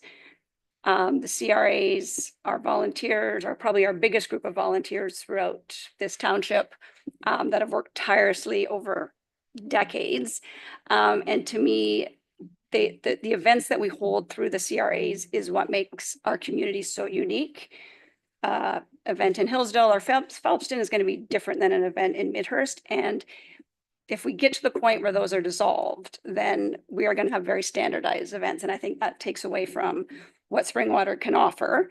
So in my opinion, we should defer the adoption of this, have the meeting again, reach with our CRAs, gain their feedback, and kind of try and incorporate that feedback. So in the end, at least myself, from my perspective, I am more comfortable adopting that plan moving forward. Thank you. Councillor Garwood. Thank you, Mayor Coughlin, and thank you to Councillor Alexander. I know this is kind of a repeat, but I did reach out to Director Culver directly about that one specific point. I believe it was item recommendations, anyway, whatever number it was. I think my concern with that rationale is only that there's probably not going to be a time where the 7 of us agree on 93 recommendations. So that's my only one point, is we can get in the weeds here if we do start picking and pulling apart at every single recommendation. I would never support the dissolution of CRAs, and I feel as if that would require council direction anyway in the future, and I would hope the rest of the council would also agree with that same statement. So I think what we have in front of us is multiple years worth of work, significant investment by the taxpayer, by this council, and especially our staff and the consultant. I would hate to push it along, understanding the significant importance of recreation, parks, and facilities within our municipality. So I'm not saying that I wouldn't support a deferral, but at this point, I would definitely struggle with that, understanding that we're all going to have different opinions in regards to some of these recommendations. And at the end of the day, Director Culver, I believe, did answer it. Most of, if not all of these recommendations would require council direction and approval to proceed regardless. Director Culver. Thank you, Mayor Coughlin. Without backing away from my earlier statement regarding how a master plan process kind of proceeds over the lifespan of the master plan, if it provides comfort to council, both of those recommendations, which I believe are 16 and 17, are considered to be long-term. again, to sort of assist with the comfort of council, staff would have no concerns with striking those two from the master plan as a recommendation in an amendment to the motion, just to make sure that there's no misunderstanding that that would be a major policy shift as well as a budget item. As you've also said, CRAs provide a massive service to the community that would have to be undertaken by staff at a cost.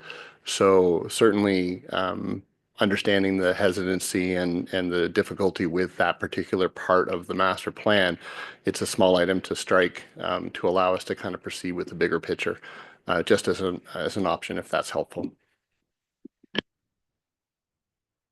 Councillor Alexander?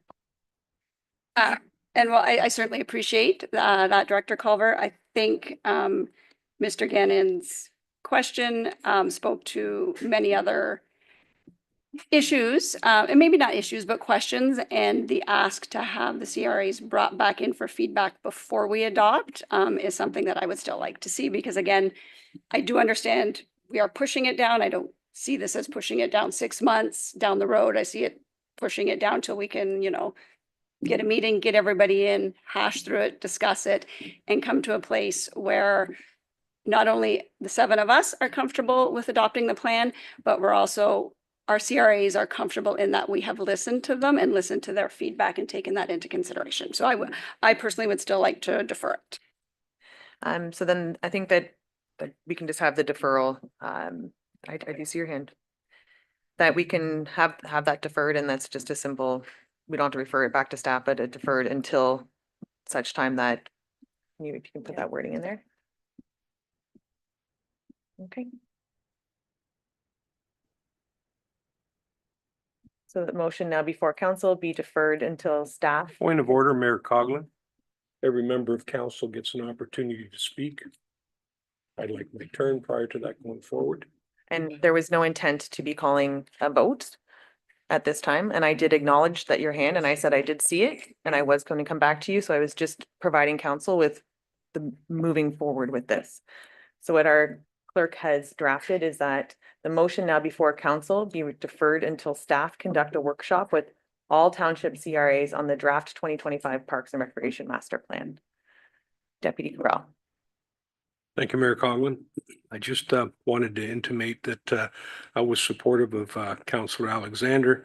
I don't see the harm in letting the CRAs have another peek at it.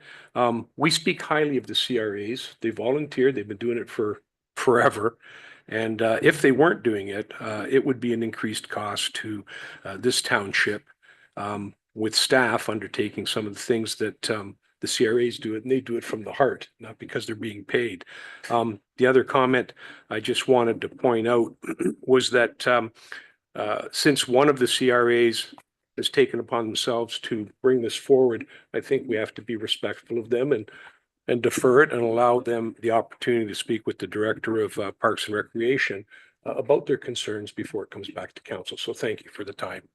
Thank you. And I think it should be noted too, in what I've heard here is that it would be more of all CRAs in one meeting. So that's where I think the word workshop doesn't indicate that it wouldn't just be our staff going and individually meeting. It would be a workshop, which is consistent with what's happened before. So if there's anything further on this, Councillor Garwood. Thank you, Mayor Coughlin. Just 2 items. If Councillor Alexander is amendable, I would still like 16 and 17 stricken if that is a possibility. And secondary to that, could Director Culver or Manager Dean just outline the previous CRA interaction in regards to compiling information for the master plan? I'll turn to Manager Dean. Thank you, Mayor Coughlin, through yourself to Councillor Garwood. I don't remember the exact timeline or the different meetings, but in the process of the master plan, so there was community engagement done through surveys. There was a Community Recreation Association workshop. So all of them were invited. It was hosted here at the time. All of them were invited to that workshop. And I believe, I'd have to go back to the sign list, but I believe there was representation from all the CRAs. I also don't believe the Elmville CRA was active again yet at that point. But I would just have to go back to dates and notes on those. So there was surveys done throughout the process of the master plan. There was workshops done. Some were virtual and some were in person because of timing and more virtual meetings still at that point. And yeah, so sorry, open houses, workshops, some virtual interactions, and the survey that was completed. Right. Just looking at it procedurally and not to be adversarial, but with 16 and 17 being struck, I think that the intention of the workshop is to find out how many of these would be either struck or not. So I will turn to, this is moved by Councillor Alexander. And at this time, it would be a friendly amendment. So I would have to ask if that's something, I just was watching some head shakes and if that would be included and as part of yours, or if you would like that to be a second amendment proposed. I think, and not that I don't agree with what you're putting on the table, I think a second amendment, because I do feel that that could be accomplished in the workshop and then we could move forward at that point as opposed to piecemeal here and there, almost in one fell swoop of everybody's feedback. Okay, so I would have to, thank you for that point. So the clerk has just pointed out that if the deferral passes, it's deferred. So we would actually need to deal with that amendment first at this time, and I'm seeing a no. So I'd seconder for the deferral, please. Deputy Cabral. And so I have it moved by Councillor Alexander and seconded by Deputy Cabral, and that the motion before council be deferred until staff conduct a workshop with all the township CRAs on the draft 2025 Parks and Recreation Plan. All those in favor? And that is deferred. We will now move on to 10.3, and it's the Trails Master Plan update. I have that pulled by Councillor Alexander, so moved by Councillor Alexander, and a seconder for that, please, Councillor Moore. And I'll turn back to Councillor Alexander. Okay, so I'm kind of being a buzzkill tonight, but sorry. I do have an issue with adopting a plan in principle, again, similar to the points I made before. This is a roadmap. It's supposed to be providing the guide moving forward. I think it's something we should not be adopting in principle, but be comfortable with as a report as a whole. I have a couple concerns with where we're sitting with this right now. You know, we have spent, the cost of this was $60,000. There's been a lot of work. I fully appreciate that it has gone into this. We're still looking at the draft from 2024.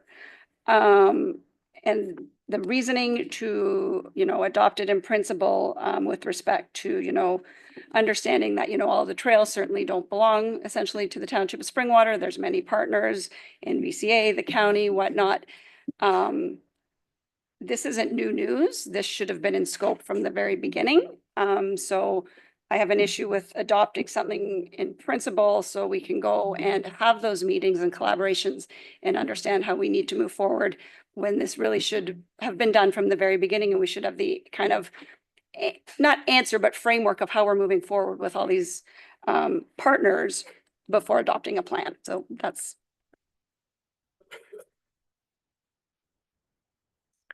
Dr. Culver. Thank you, Mayor Coghlan. So I do understand exactly what Councillor Alexander is referring to. And I do understand that, you know, there is a perception that we should have done this. And I honestly can't speak to why it wasn't in scope in the beginning. But you did refer to you used a word partner. The reality is that we actually aren't partners. And I don't mean that in any kind of disparaging way. It's simply incidental. We don't have memorandums of understanding. We don't have agreements with property co-owners.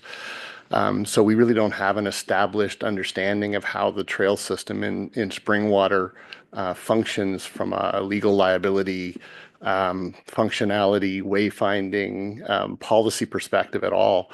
And so that was really what has kind of been the hard thing to wrap our head around as we received this draft report. And we're trying to figure out how we implement a number of these elements successfully and functionally for Springwater over the course of the lifespan of the master plan.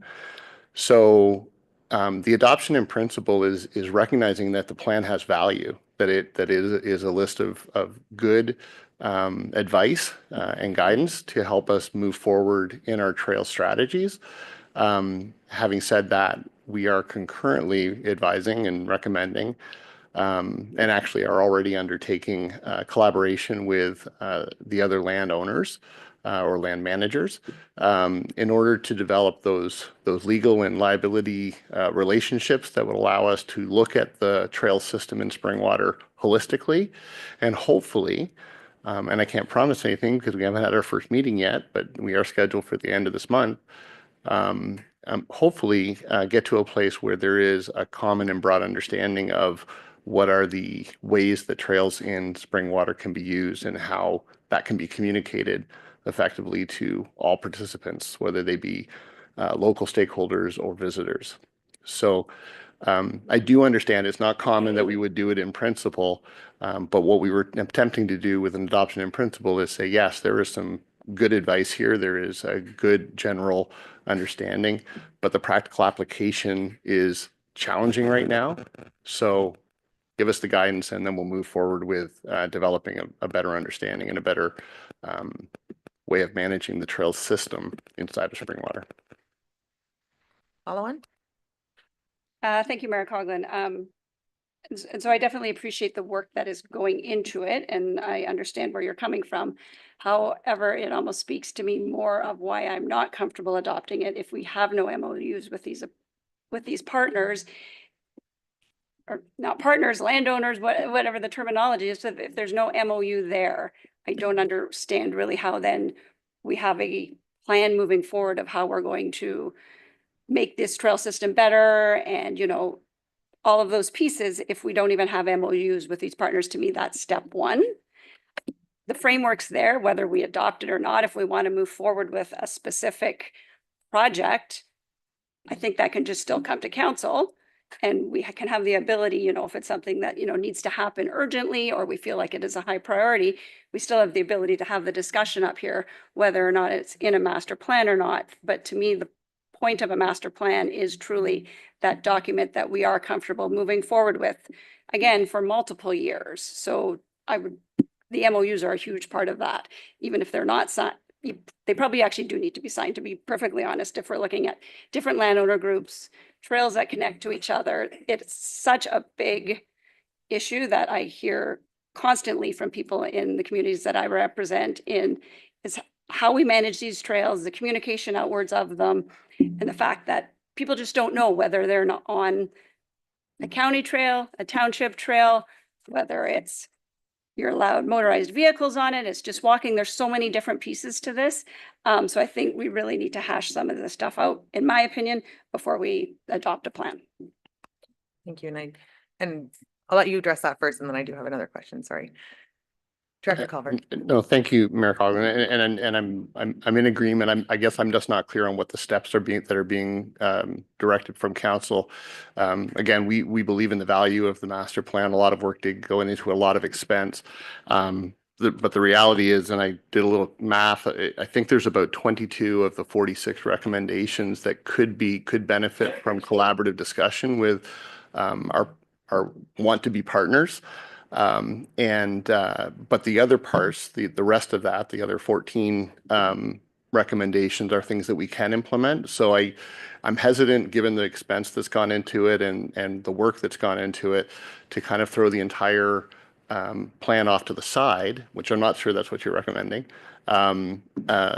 Knowing that we could work towards those 14 independently without having to work through the collaborative process. Alternatively, I guess I need clarity, is the direction then to park the master plan while we work on the MOUs and develop this holistic understanding of the trail system, and then come back and see how that master plan applies. And if that's the case, there's time. It's going to take a long time. We're at the beginning. And I think that was my question. Without having the master plan adopted by council, what direction does staff have to work towards this goal of having a master plan for trails? What direction do you have currently then without that? So we have professional expertise guiding us at this point, if I'm being honest. This was identified and then we spent some time trying to reach out to the partners to find out who the partners are that should be in the discussion. And now we're beginning to move forward. We have an understanding of the liability and the risks and the Occupiers Liability Act and things like that that will help to guide us today, just being responsible staff members.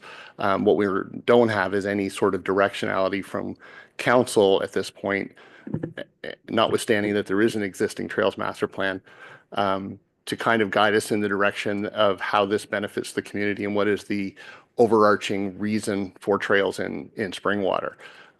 So that's sort of the pieces that we were hoping to sort of cover some ground on with this update. Having said that, Councilor Alexander's comments are completely valid. Councilor Garwood. Thank you, Mayor Coughlin. Just adding on to that, I don't disagree with Councillor Alexander. I think there are those comments are valid in regards to the concerns that the community's brought forward regarding, I think of trail safety, education, signage, issues with gates, etc. Those are all very important things that I see are addressed in those 46 recommendations that are provided. Through the mayor to Director Culver, speaking of the MOUs, I know you quickly touched upon a timeline there, but just so the public is aware, how many partners, with quotations around it, are we talking about, and what would be the timeline and staff load work requirement to get those completed before an adoption in principle? Again, I'm just worried about timeline. Director Culver. Yeah, thank you, Mayor Coughlin. So the timeline has to be undetermined, and I apologize for always seeming to say that, but the reality is that we've really just begun a discussion, and we're inventing it as we go. The partners that we've identified and made contact with are NVCA, MNRF, Simcoe County predominantly, and there are bodies within Simcoe County and MNRF that we are discussing, so it's more than just 3 players. We have not yet broached the subject of things like the Ganaraska Group, which again, they have a management responsibility on trails that they don't own the property of, but they also have a liability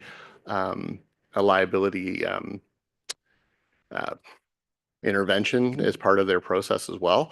So we're working through this. So the very first step for us was to create a conversation with those other 3 entities to sort of say, hey, listen, within the boundaries of Springwater, we have this opportunity really to consolidate and understand our trails network as a whole. Each of us has already been acknowledged through the preliminary discussions, have different priorities when it comes to trails. For some, it's incidental. For some, they're somewhat silent on trails, while still acknowledging that they're used for various purposes. For others, it's an actual opportunity that they're promoting. So we're having to have a conversation to figure out how we can come to a common understanding, and especially where these trails intersect, because that's where the liability is the greatest. So in terms of a timeline, I see this, I mean, I see this being years long in terms of real work that needs to be done. I'm hoping that in the shorter term, we'll be able to get to those agreement level understandings. But I honestly can't put a time frame on it because we haven't had a first conversation, and I don't know how this is prioritized amongst those other bodies. Follow on. Thank you, Mayor Colgan, and thank you, Director Culver. And again, I'm looking at this, as expectation versus resources as well, understanding that you don't have unlimited resources at your disposal. I think that's something often we as a body need to remember as well.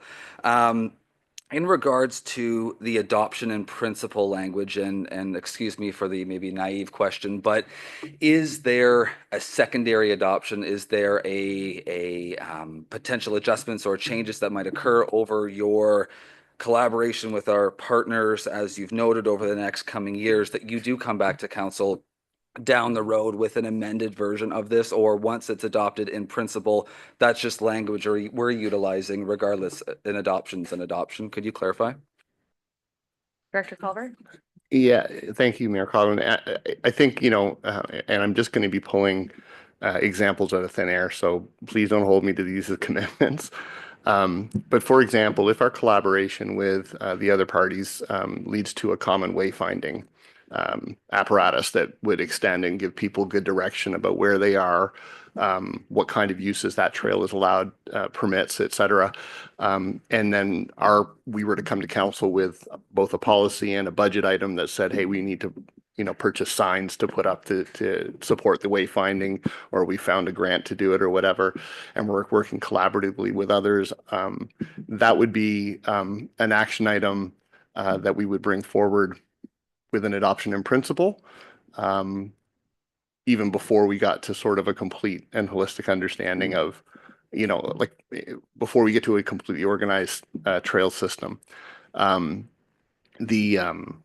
Some things that we will be looking to do under an adoption in principle will be things like the gate issues and looking after those, because those are a problem. We know that we don't need a master plan to guide that, but an adoption sort of certainly cements that home and gives you heads up awareness that we're going to be coming to you to say, this is what we need to do once we've researched and developed an idea.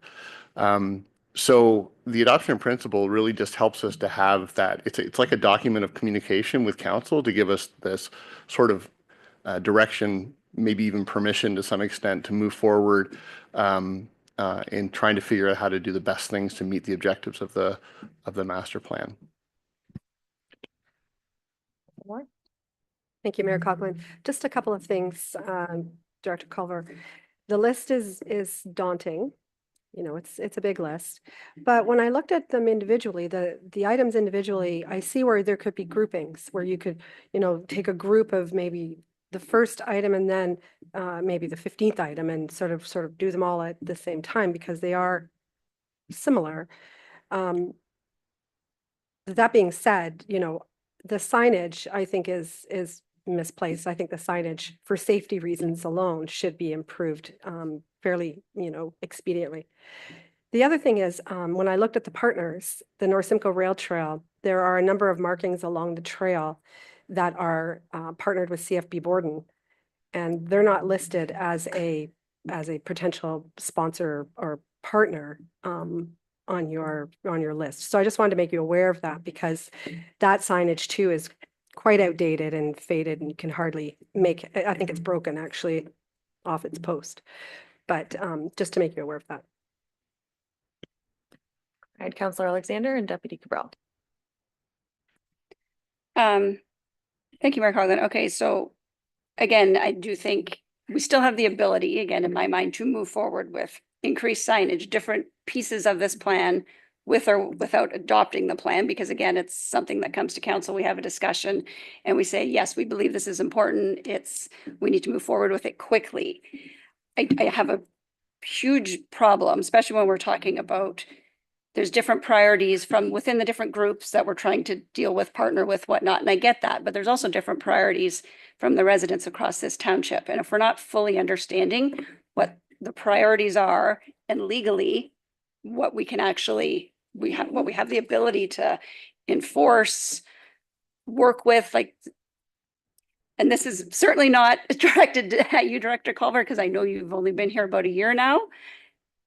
When I'm looking at this was not scoped out properly at all. It's disappointing because we've spent $60,000, but that doesn't mean that we should be adopting something in principle for something that was not scoped out properly from the beginning, and we're not getting a document that truly can move us forward with respect to our trail system. So again, those are my thoughts. Director Culver? Thank you, Mayor Coughlin, and I understand that, Councilor Alexander being delicate, and I appreciate that. I do think that somewhat in defense of the origin of the program, this was intended to be an update to a plan that already had been built upon long-standing uses that have just sort of evolved over time. So with all respect to the delicacy you're working with, I also want to provide respect to the history of these trails and how they've come to be. They've come out of good intention and out of goodwill.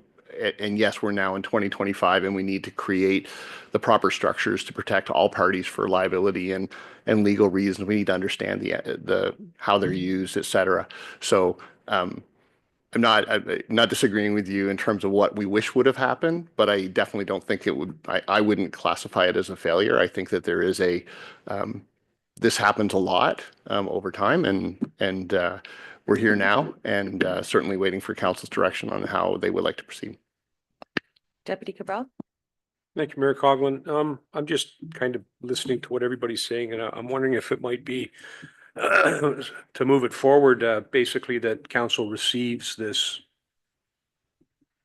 recreational plan and then directs that it go back to staff so that staff can report back to council on key points and key capable objectives that the township can achieve on their own. And then we can suggest that you move forward with those and leave this memorandum and the agreement stuff aside. There's certain things that what I'm hearing we can do on our own. And then there's other things that really we should be putting some agreements in place before we move forward with those. So that would be my suggestion, to at least get this back to staff so that you could then be in a position to come back to us and say, here's 7 things that staff are prepared to move forward with. Here's how we're going to achieve them. And then you could get council's go ahead on that piece while you work on whatever it is in the background. That's just my suggestion. Director Culver? So through you, Mayor Coughlin, I think that what we need to arrive at, and absolutely agreeing with Deputy Mayor, is what language council's comfortable with as a body. The staff are still going to move forward on working with the trails. What this never was a prescription for actions. It's not a list of 42 things or 46 things. It's a list of directions that will help us to move forward and figure out what it is we would provide to council and seek and recommend and seek approval of. So what the actions the Deputy Mayor is speaking to are the things that we would show up at budget time with, to say, hey, we need to replace a bunch of stuff and it's going to cost this, and then that would be taken care of in the context of budget deliberations. So the language for adoption receiving is fully up to council and what you're comfortable with. I just don't want there to be that this isn't going to go to waste one way or the other. Staff are still going to use this as guidance to some degree. It's just a matter of now how we come back to council with reports. Thank you. And the second paragraph here, where it says that council adopts the 2025 Parks and Recreation Master Plan, if that was to be struck from the resolution, it would simply then be that the report from the Director of Recreation, Parks and Facilities regarding the 2025 Parks and Recreation Master Plan update being received. And that would be similar to presentations that we receive and don't amend with action. So it would be similar to receiving. Director Culver. I'm sorry, you said Parks and Recreation Master Plan. I want to be clear, it's the Trails Master Plan. Thank you. Yes. Same striking the bottom, but just that we are receiving it. I have Councillor Moore and Councillor Garwood. Thank you. Through you, Mayor Coughlin, to Director Culver. Is it possible then, if we just received this tonight, is it possible for council members to get an idea of what the priorities are right now as they stand, especially as the nice weather is coming up for trails? Because I do get questions about, what the needs are of the North Simcoe Rail Trail, as well as the 9 Mile Portage. So if I could maybe get an updated list of the work that will be done this year on those trails, that would be really helpful. Thank you. Councillor Garwood. Thank you, Mayor Coughlin. I'm going to be blunt. I think deferring this or just receiving this, I think in my personal opinion, that's a mistake.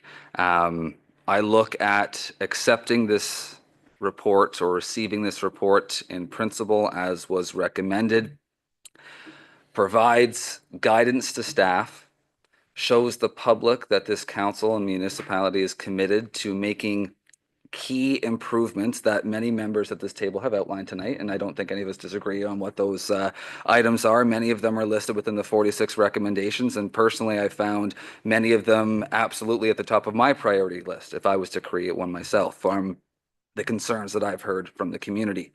I see this as a working document, a document that is that provides direction to staff, while again, like I mentioned, shows the community our vision for parks, understanding that we are going to collaborate with our partners, build MOUs, and that's going to take time.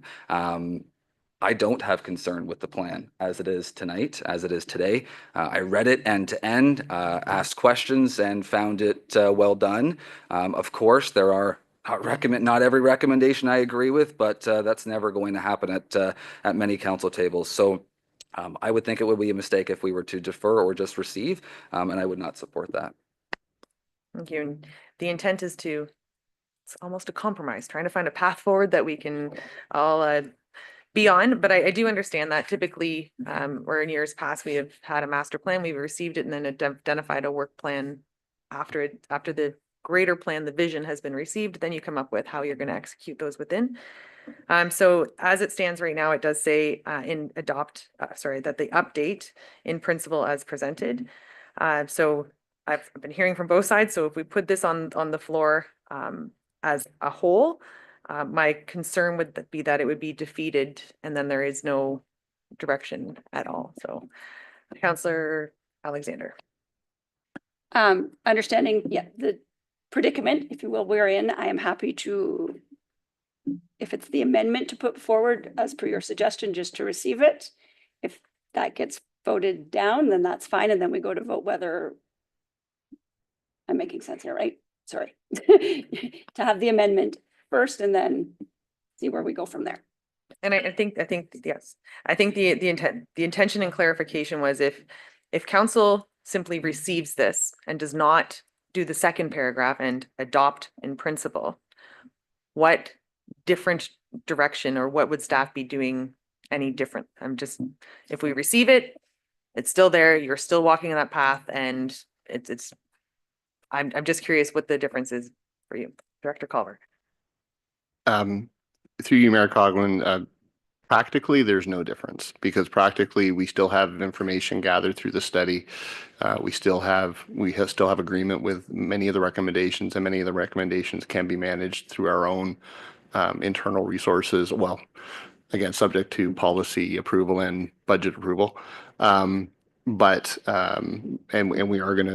absolutely think it's the most responsible thing is to move forward in these collaborative discussions. So in practical terms, there is no difference. Thank you for that clarification. And I think that hearing that, I will ask the clerk to strike the second paragraph. So the second paragraph has been struck so that the report from the Director of Parks and Recreation, Parks and Facilities regarding, I got it right that time, the Trails Master Plan update for March 5th of 2025 be received. All those in favor? And that has carried. And at this time, we will move on to our information reports. Mover and seconder for those, please. Councillor Moore and Fisher, that the report listed herein be received. And that is the county council composition change and the update on the Conservation Authority amalgamation process. So I'd like to thank staff for outlining these very interesting processes to us. And I can turn now to see if there's a mover and seconder for that. I actually got that. Any comments or questions on these? Deputy Cabral. I was actually gonna bring it up again that on, is it March the 11th? That's when the open house is. And the public is more than welcome to come out. I know there's a report here and there's information on it, but folks who might be watching won't get that unless they happen to review this. March the 11th, but if you do go to the county website, you're in a position to basically submit your information so that you have opportunity, not only when you go there, but also an opportunity to submit queries, questions, and comments as well. So just something for everybody to know. And you might have more to add to it. I don't know. Not at this time on that. No. Any other further comments or questions? All those in favor? And that has carried. We'll move on to our verbal updates. Not seeing any for development. Deputy Cabral. This county update? This is, yeah, this is what you just did. I just did. Thank you, Mayor Coghlan. Thank you. Any municipal updates at this time? Councillor Grout? Thank you, Mayor Coughlin. While we're still a month and a bit away, almost 2 months away from the Maple Syrup Festival, the Allenville Maple Syrup Festival will return once again the last Saturday of April. That's April the 26th. The committee is hard at work as they've been all year, now nearing the final few meetings and final touches to get the festival ready to go. Again, everything from incredible vendors inside to vendors on Mariah Street and in the parking lot of the arena. Cotton candy, maple syrup. There's so much to go and see. Focus this year significantly on kids programming and activities for families as well, which is going to be pretty exciting. And of course, the ever popular log sawing competition, which I think all of us have participated in over the past few years. Councillor Moore, I'm seeing that look in your face. I think you've won it a few times. So, but anyway, I hope all of council and staff also come out that day and celebrate. It'll be a great day in Elmville. Not seeing any other municipal updates at this time. Are there any items for future consideration?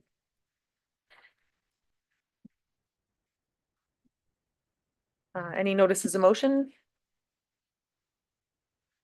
May I have a mover and seconder for the bylaws, please? I have Councillor Garwood and Deputy Cabral that the bylaws listed herein be signed and sealed by the mayor and clerk. And it's 2025-025 to establish terms of reference with Huronia West OPP Detachment Board and 5000-403 ZBA 2024-020. And that's for 1954 Floss Road 8 West. Any questions on those? All those in favor? And that is carried. A mover and seconder for the confirmation bylaw, please. Deputy Cabral and Councillor Alexander. That bylaw 2025-026 to confirm and adopt the proceedings of council at the regular meeting held on March 5th, 2025 listed herein be signed and sealed by the mayor and clerk. All those in favor? That is carried. And a mover and seconder to adjourn, please. Councillor Garwood and Councillor Thompson, that the regular meeting of the Township of Springwater does now adjourn at 8:44 p.m. to meet again on the regular meeting on March 15th, 2020. March 15th? March 19th, 2025 at 6:30 p.m. All those in favor? And that has carried.